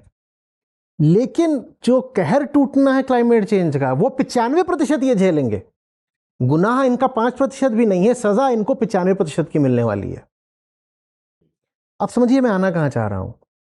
ये सारा का सारा खेल अमीर राष्ट्रों का भी खेला हुआ नहीं है, कुछ अमीर लोगों का खेला हुआ है। अमेरिका के भीतर भी जो अमेरिका की भी जो बॉटम 50% पॉपुलेशन है उसके एमिशन बहुत ज्यादा नहीं है। वो सस्टेनेबल लिमिट के आसपास है या उन्हें खींच के सस्टेनेबल किया जा सकता है। अमेरिका में भी जो टॉप 5% है उसमें भी टॉप 1% पर आइए तो और ज्यादा वहां आपको स्क्यू दिखाई देगा। स्क्यू माने कि अपनी संख्या के अनुपात में आपका जो उत्सर्जन है वो 1000 गुना है, कि बहुत कम लोग हैं पर अपनी संख्या के अनुपात में 1000 गुना, लाख गुना, करोड़ गुना ज्यादा उत्सर्जन कर रहे हैं। तो ये कुछ अमीर लोग हैं, कुछ अमीर लोग जो कि दुनिया की आबादी का एक बहुत बहुत छोटा प्रतिशत है, जो कि मूल रूप से इस पूरे क्लाइमेट क्राइसिस के जिम्मेदार है। और मुझे याद है सवाल भारत पर है, ये अमीर लोगों के पास पैसा आता कहां से है आप बताइए? लाजमी है, बाजार से आता। बाजार से आता है। बाजार माने कौन? हम आप। ठीक है ना। हम आप इनके शिकार बनकर न सिर्फ इनके विज्ञापनों के फेर में आकर के इनके उत्पाद खरीद रहे हैं, बल्कि हमने इनको अपना आदर्श रोल मॉडल भी बना रखा है। आप एक आम आदमी के पास जाइए, उससे पूछिए कि तुम्हारा आदर्श कौन है, न वो नचिकेता का नाम लेगा, ना याज्ञवल्क्य का नाम लेगा, न वो प्रहलाद का नाम लेगा, न अष्टावक्र का नाम लेगा। वो इन्हीं में से किसी अमीर का नाम ले लेगा। अब बात समझ रहे हैं ना। आप एक आम सड़क के आदमी से ही बात करिए तो दुनिया के 2-4 अमीरों के बड़े नाम जरूर जानता होगा, कुछ भारत के भी जो एकदम धन्ना सेठ है उनके नाम भी जानता होगा। यही वो लोग हैं जिन्होंने पृथ्वी खा ली पूरी, और हमने इनको अपना आदर्श बना रखा है। अब आप समझ रहे हैं कि आम आदमी का क्या योगदान है? आम आदमी का इसमें ये वो योगदान है कि जो पृथ्वी को खा रहे हैं हम उनके हाथ से खा रहे हैं। जो पृथ्वी को खा रहे हैं हमने उनको अपना भगवान बना रखा है। आम आदमी का इसमें ये योगदान है। आचार्य जी, बहुत गंभीर मामले पर अब आ गए हैं। अब मैं एक सवाल यहाँ से आपसे करना था। हमारे जो नायक बनते हैं समाज के भीतर, चूँकि हम ही बनाते हैं, हम पसंद करते हैं, उनकी डिमांड बढ़ती है, उनका बाजार बढ़ता है। जब देश के 3 बड़े स्टार या 10 बड़े स्टार खड़ा होकर के कहते हैं कि अपनी टीम बनाओ और पैसा कमाओ, जुआ है, लेकिन जुए के लिए देश के 10 बड़े स्टार विज्ञापन करते हैं। एक गुटखा है जिसमें कहीं से भी केसर नहीं होगा, लेकिन उसको केसर के नाम पर 3 बड़े फिल्म स्टार बेच रहे हैं। बिल्कुल बिल्कुल। वह तेल जो उस फिल्म स्टार ने कभी अपने जीवन में देखा भी नहीं होगा, उसका विज्ञापन वो कर रहा है। तो यह नैतिकता का तकाजा तो कहता है कि आप ऐसा ना करें, लेकिन वो कर रहे हैं, इसका मतलब कि अनैतिक तो है, गलत तो है, पता तो उनको भी है। अब जब नैतिकता को ताक पर रख करके सिर्फ बाजार की डिमांड और अपने फायदे के लिए आप कुछ कर रहे हैं, तो फिर आप स्टार कैसे? वो आप स्टार इसलिए क्योंकि आम आदमी इतना जागरूक नहीं है कि जैसे चुनावों के वक्त सबको अपनी आय और एसेट्स डिक्लेयर करने पड़ते हैं, ठीक उसी तरीके से अगर आप एक पब्लिक फिगर हो और एक सीमा से अधिक आपकी आमदनी है तो आपको अपना कार्बन फुटप्रिंट भी डिक्लेयर करना पड़े, ऐसी हमने कोई एजेंसी या ट्रिब्यूनल बनाया नहीं।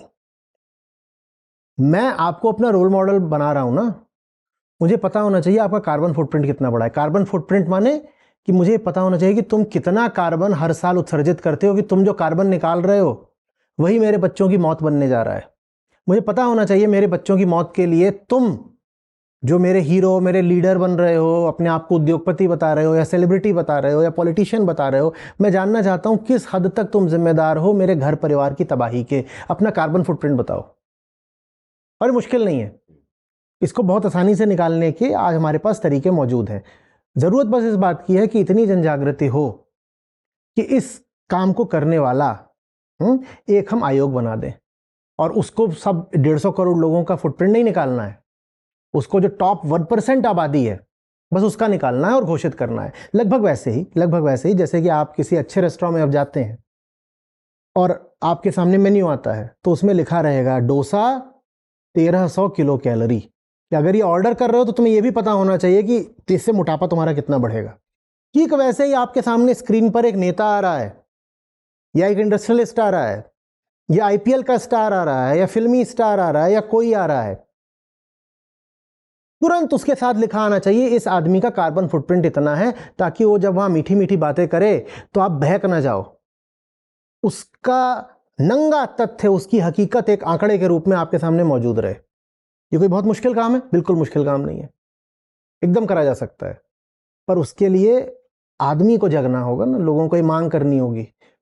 एक समय था जब ये नहीं होता था कि आप आए हो तो पहले बताओ अपना, अगर नॉमिनेशन फाइल कर रहे हो तो बताओ आपके क्रिमिनल केस कितने हैं, आपके एसेट्स कितने, पहले नहीं होता था। फिर कुछ जागरूक लोगों ने पहल करी तो अब ये व्यवस्था आ गई और हम कहते हैं बिल्कुल सही व्यवस्था है। इसी तरीके से कार्बन फुटप्रिंट आपके क्राइम रिकॉर्ड का सबसे बड़ा सबूत है।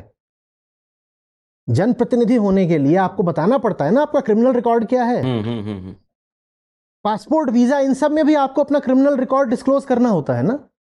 दुनिया के हर बड़े काम में आपको अपना क्रिमिनल रिकॉर्ड बताना पड़ेगा। शादी भी करने जाओगे और जेल में रह के आए हो तो बताना पड़ेगा, और नहीं बता रहे हो तो ये आपने बेईमानी करी। तो आपका आज सबसे बड़ा पृथ्वी पर क्राइम क्या है? Carbon emission. आप कुछ लोगों के या सिर्फ एक राष्ट्र के गुनहगार नहीं हो, आप समूची पृथ्वी के और करोड़ों प्रजातियों के गुनहगार हो। तो सबसे बड़ा आपका जो क्राइम है वो आज आपका कार्बन फुटप्रिंट है। वो कार्बन फुटप्रिंट आप डिक्लेयर क्यों नहीं कर रहे?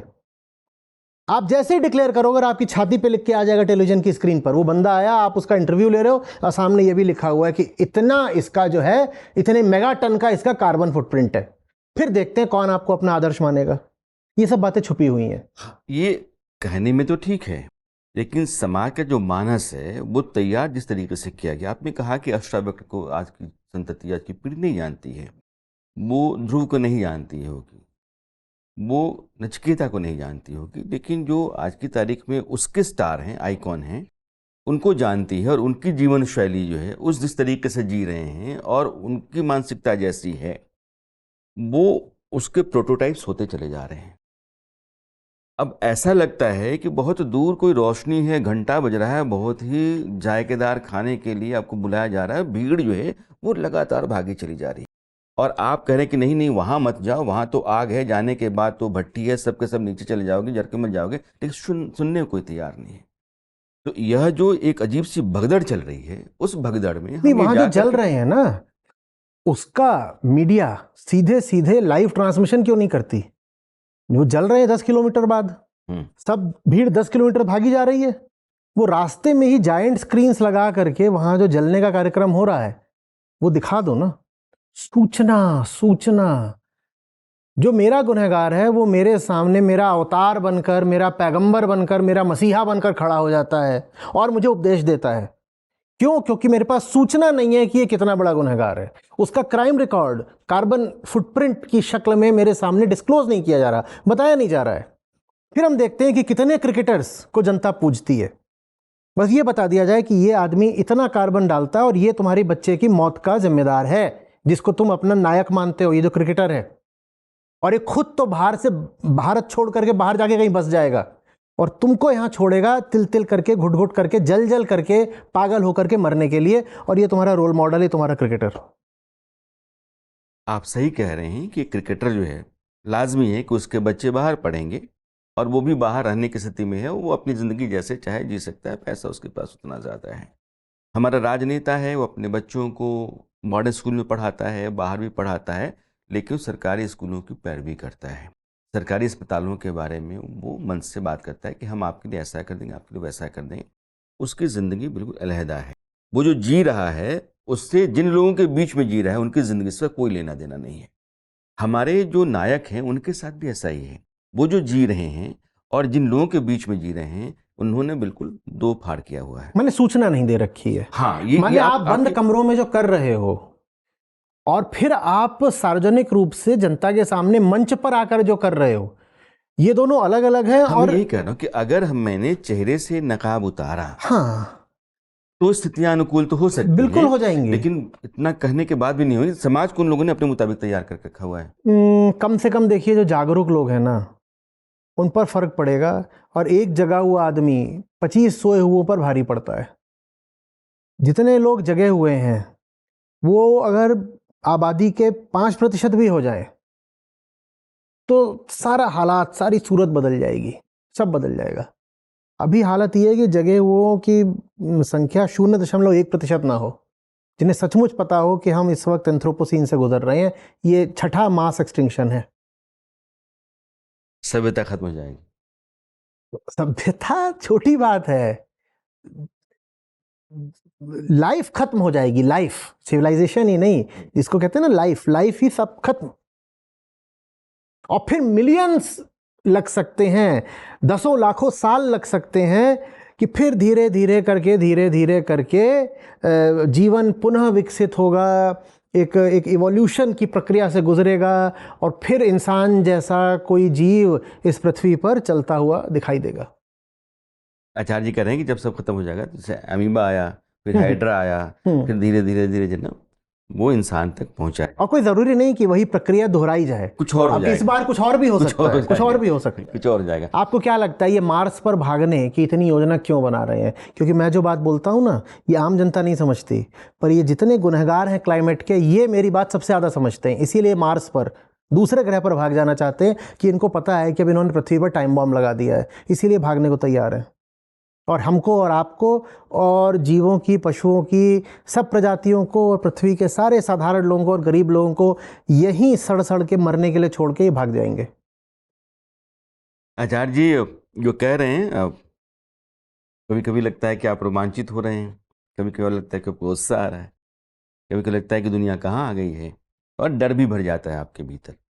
लेकिन चर्चा यही है, और आचार्य जी के साथ बात करने का जो मज़ा है वो भी यही है। मैं दो तीन बातें, जो कि हाल में 1-1.5 महीने तक मैं बहुत घूमता रहा, मुझे लोग मिलते रहे, वो आपके बारे में जानना चाहते हैं। ज़्यादातर लोगों ने कहा कि आचार्य जी कितने घंटे सोते होंगे, कितने घंटे पढ़ते होंगे, उनकी दिनचर्या क्या होती है।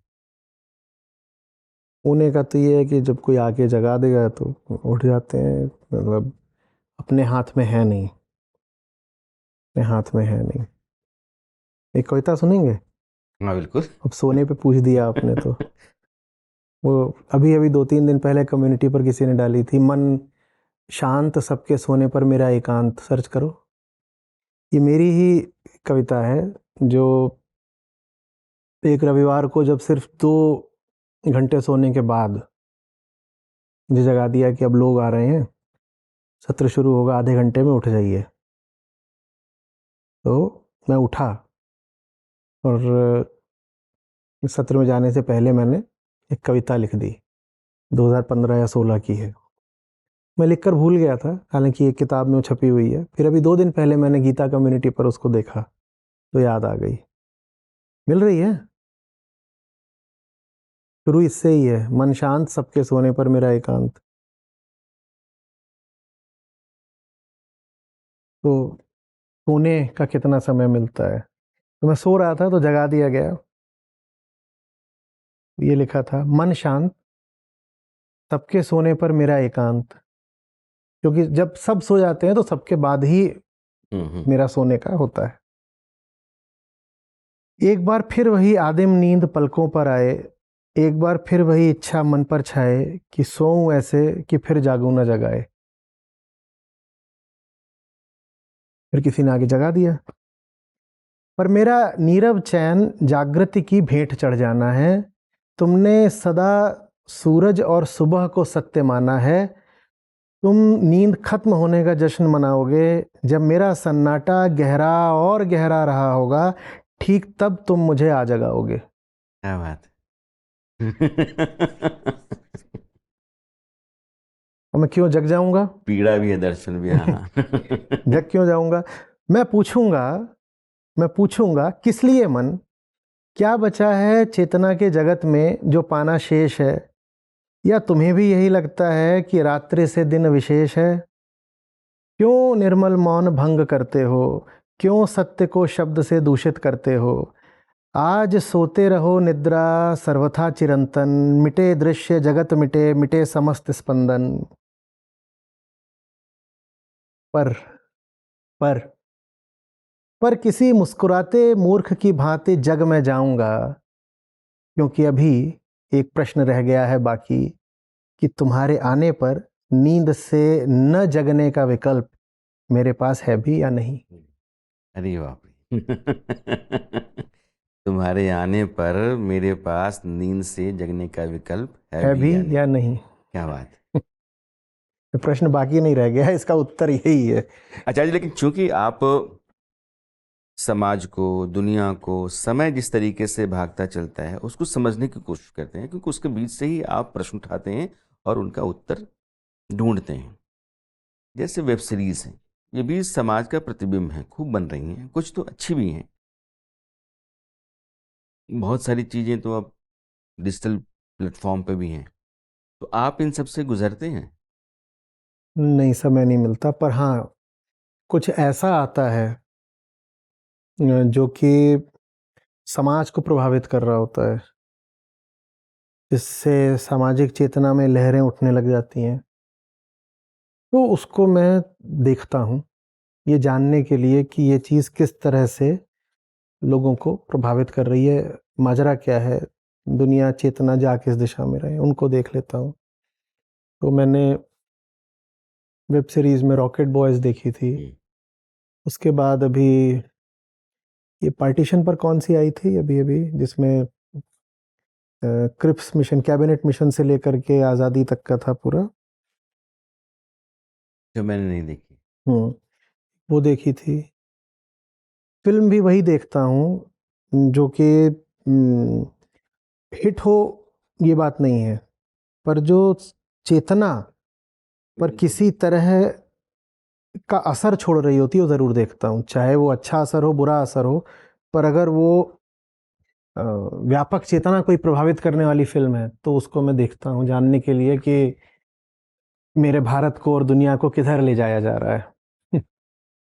क्योंकि आप युद्धरत हैं, लगातार आप रहते हैं, सोचते रहते हैं। अगर मैं पूछूं कि एक कोई प्रश्न या एक चिंता जो सर्वाधिक सताती है या जिससे आप लगातार जूझते हैं, क्या है?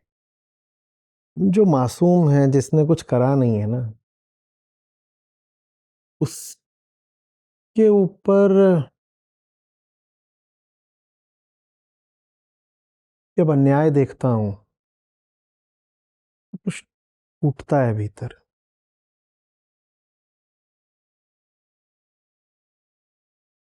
पक्षी हैं, जानवर हैं, इनको पता भी नहीं है कि हमने इनको सदा के लिए मिटाने का पूरा प्रबंध कर डाला, इन्हें पता भी नहीं है।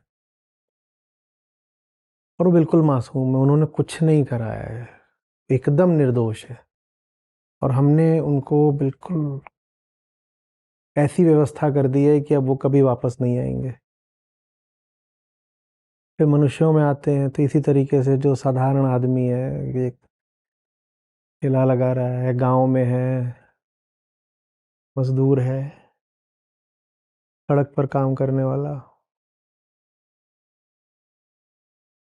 वो तो जानते भी नहीं है, और उनको उनको नहीं पता कि उनको सजाए मौत एक अदृश्य आवाज ने घोषित कर दी है।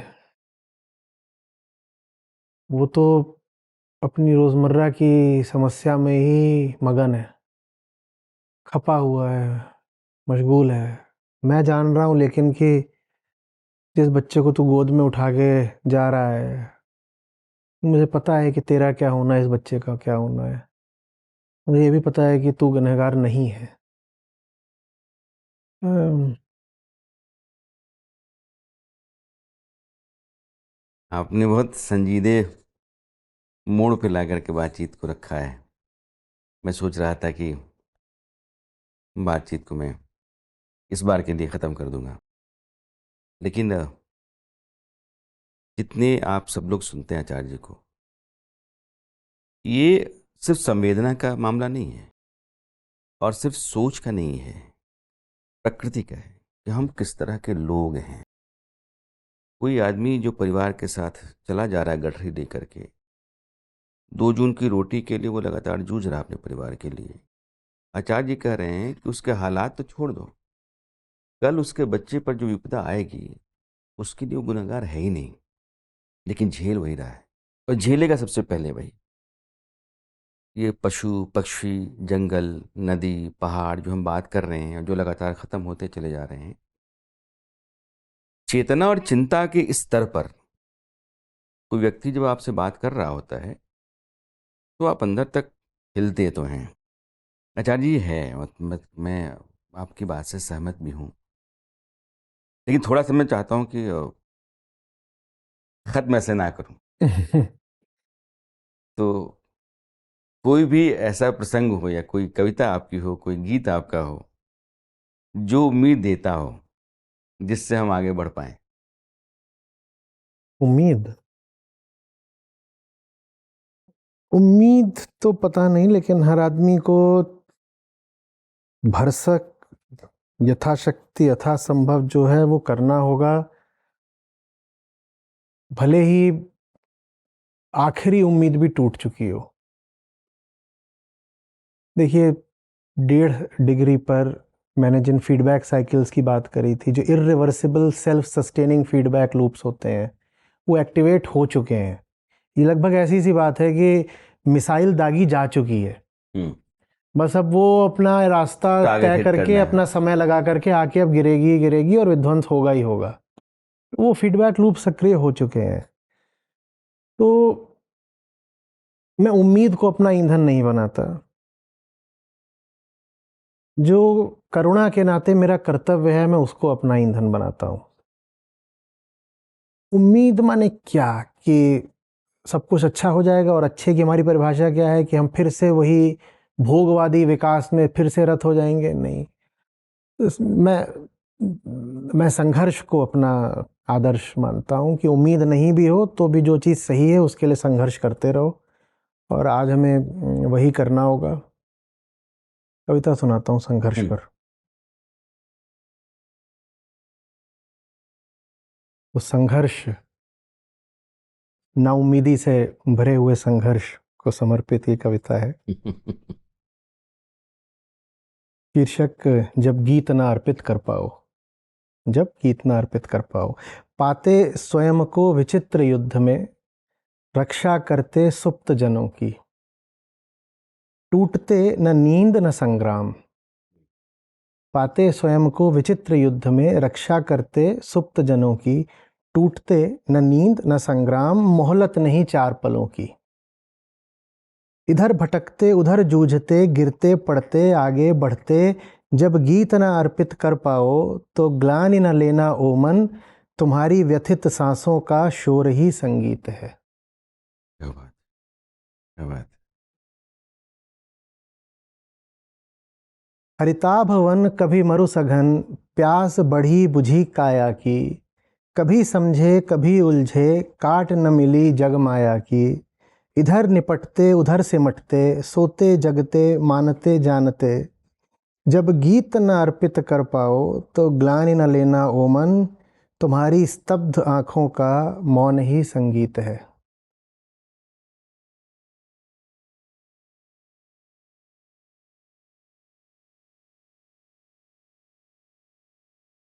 मृत्युशैया पर विदग्ध स्वजन, मृत्युशैया पर विदग्ध स्वजन, तलाश रही जादुई जड़ी की।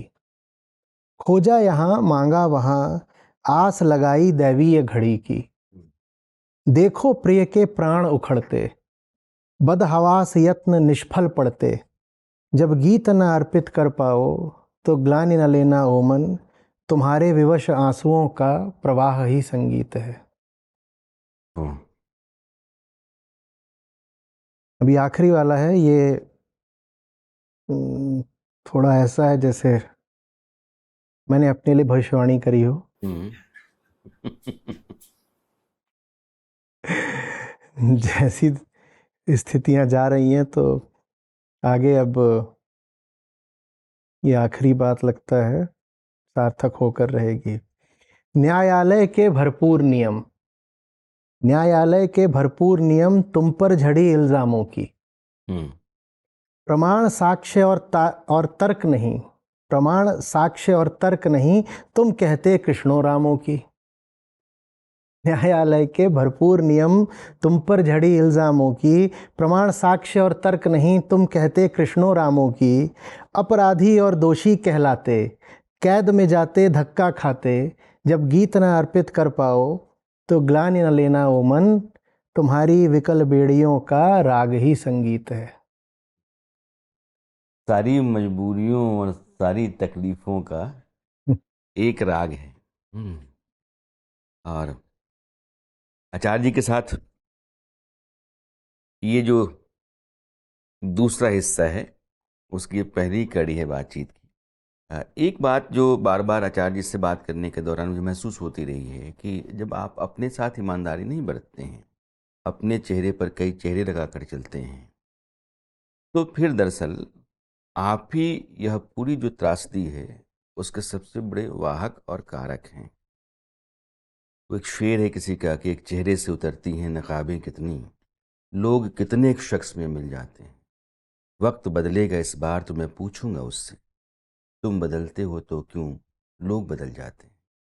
ये बदलना जो है हमारा आपका, खुद का खुद ना रहना भी अपने आप में हमारे लिए और हमारी इस पूरी धरती के लिए एक बड़ा संकट है। यह भी ध्यान देने की बात है। अच्छा जी, चलते चलते मैं चाहूँगा कि आप इसको अपनी बातों से। चलिए, उम्मीद की बात करी थी, सकारात्मकता की बात करी थी, तो मैं उस दिशा से कुछ बोल देता हूँ। ये सिर्फ क्लाइमेट क्राइसिस नहीं है, ये अवसर भी है। ये अवसर भी है अपनी ज़िंदगी को पूरी तरह से बदलने का। देखिए, हम ऐसे ही आज यहाँ नहीं पहुँच गए कि जो आज हम बात कर रहे हैं मास एक्सटिंक्शन की, कोई छोटी घटना तो होती नहीं कि अचानक से घट गई, कि जैसे 2 गाड़ियाँ सड़क पर टकरा गई हों। इतनी कोई छोटी घटना नहीं है। इतनी बड़ी ट्रेजेडी तक अगर हम पहुँचे हैं तो ज़रूर हमने कुछ बहुत ज़बरदस्त और बहुत लंबे विनाशकारी। समय तक चलने वाले बड़े समग्र अपराध या कम से कम गलतियां करी हैं। मैं कहना ये चाहता हूं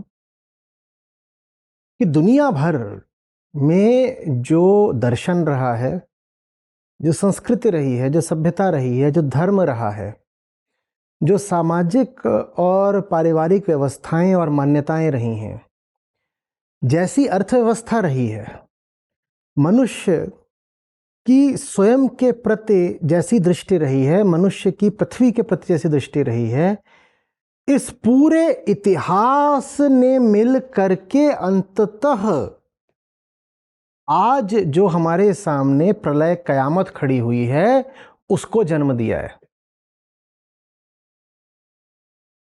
माने ये जो क्लाइमेट ट्रेजेडी है, ये जो क्लाइमेट क्राइसिस है, ये जो जलवायु प्रलय है, ये इतिहास की हमारी जो पूरी धारा रही है उसमें हम कैसे रहे हैं, ये उसका मैनिफेस्टेशन है, अभिव्यक्ति है। बस तो आप कहेंगे आज ही क्यों हुई वो अभिव्यक्ति, पहले क्यों नहीं हो गई? अगर इतिहास से आ रही है, इतिहास की पूरी धारा से आ रही है, क्योंकि पहले हमारे पास इतने साधन नहीं थे, पर भीतर से हम पहले भी वैसे ही थे जैसे हम आज हैं।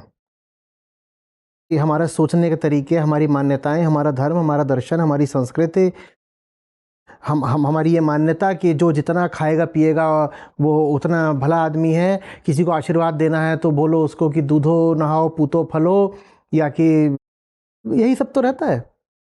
भोग वाली बातें ही तो रहती हैं कि भोगो और भोगो, जितना भोगे उतना उसको हम मानते हैं कि बढ़िया चल रहा है इसके साथ। तो ये जो पूरा इतिहास रहा है, उस पूरे इतिहास ने अब जा कर के ये हमको बिल्कुल बर्बादी के मुहाने पर खड़ा कर दिया है। मैंने कहा था ये हमारे लिए एक अवसर है। किस चीज का अवसर है? मुक्त होने का अवसर है। क्योंकि अगर हम वैसे ही रहे जैसा हम ऐतिहासिक रूप से रहे हैं तो वो होके रहेगा जो इतिहास का फल है। माने ये जो क्लाइमेट ट्रेजेडी है, जो इतिहास की पूरी धारा का आखिरी परिणाम है, इसको रोका नहीं जा सकता अगर हम वैसे ही हैं जैसे इतिहास में हम सदा रहे हैं। तो अवसर है बिल्कुल नया हो जाने का, अवसर है इतिहास से अपने आप को पूरी तरह मुक्त करने का। क्योंकि अगर मुक्त नहीं करोगे तो इस प्रलय को तुम रोक भी नहीं सकते। ये जो क्लाइमेट क्राइसिस है, ये हमारी पूरी हिस्ट्री, पूरी philosophy, thought, ways, beliefs, religion, culture, ये सबका एक एग्रीगेटेड मैनिफेस्टेशन है। तो इसको अगर रोकना है तो हमें अपने आप को उन सब चीज़ों से स्वतंत्र करना पड़ेगा और अपने आप को एक नई, साफ, निर्मल और निष्पक्ष दृष्टि से देखना पड़ेगा कि मैं कौन हूं। मैं अगर अपने आप को एक इतिहास का उत्पाद मानूंगा तो क्लाइमेट क्राइसिस को किसी भी तरीके से आप रोक नहीं सकते, नहीं रोक सकते। वो हमें बर्बाद करके खत्म करके जाएगी।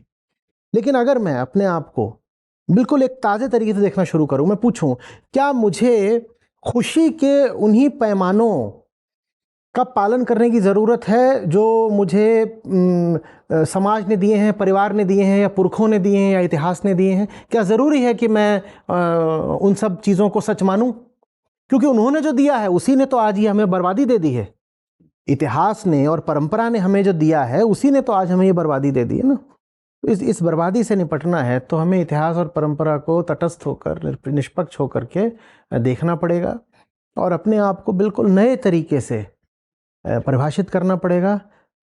शायद कुछ हो सके, यही अवसर है। तो ये विपदा में मुझे एक अवसर दिखाई दे रहा है और वो अवसर ही उस विपदा की काट है। आचार्य जी शायद कह रहे हैं, और ये शायद जहाँ कहीं भी होता है ना, वहाँ संभावनाएं चलती हैं, उम्मीद चलती है। बहुत सोच के आपने शायद ही कहा है। लेकिन एक बहुत अच्छी बात कह रहे हैं कि जब कुछ नहीं है, अभावी है, उस समय संयम नहीं। जब उपलब्धता है और भरपूर है, उस समय अगर आपने अपने आप को रोक रखा है तो आपने आने वाली पीढ़ियों के लिए अपने लिए कुछ किया है। और आज कह रहे हैं कि आप नए सिरे से इंसान को इसी तरीके से सोचना पड़ेगा ताकि वो मुक्ति पा सके, मुक्त हो सके। आचार्य जी बहुत बहुत धन्यवाद आज बात करने के लिए, बहुत शुक्रिया आपका।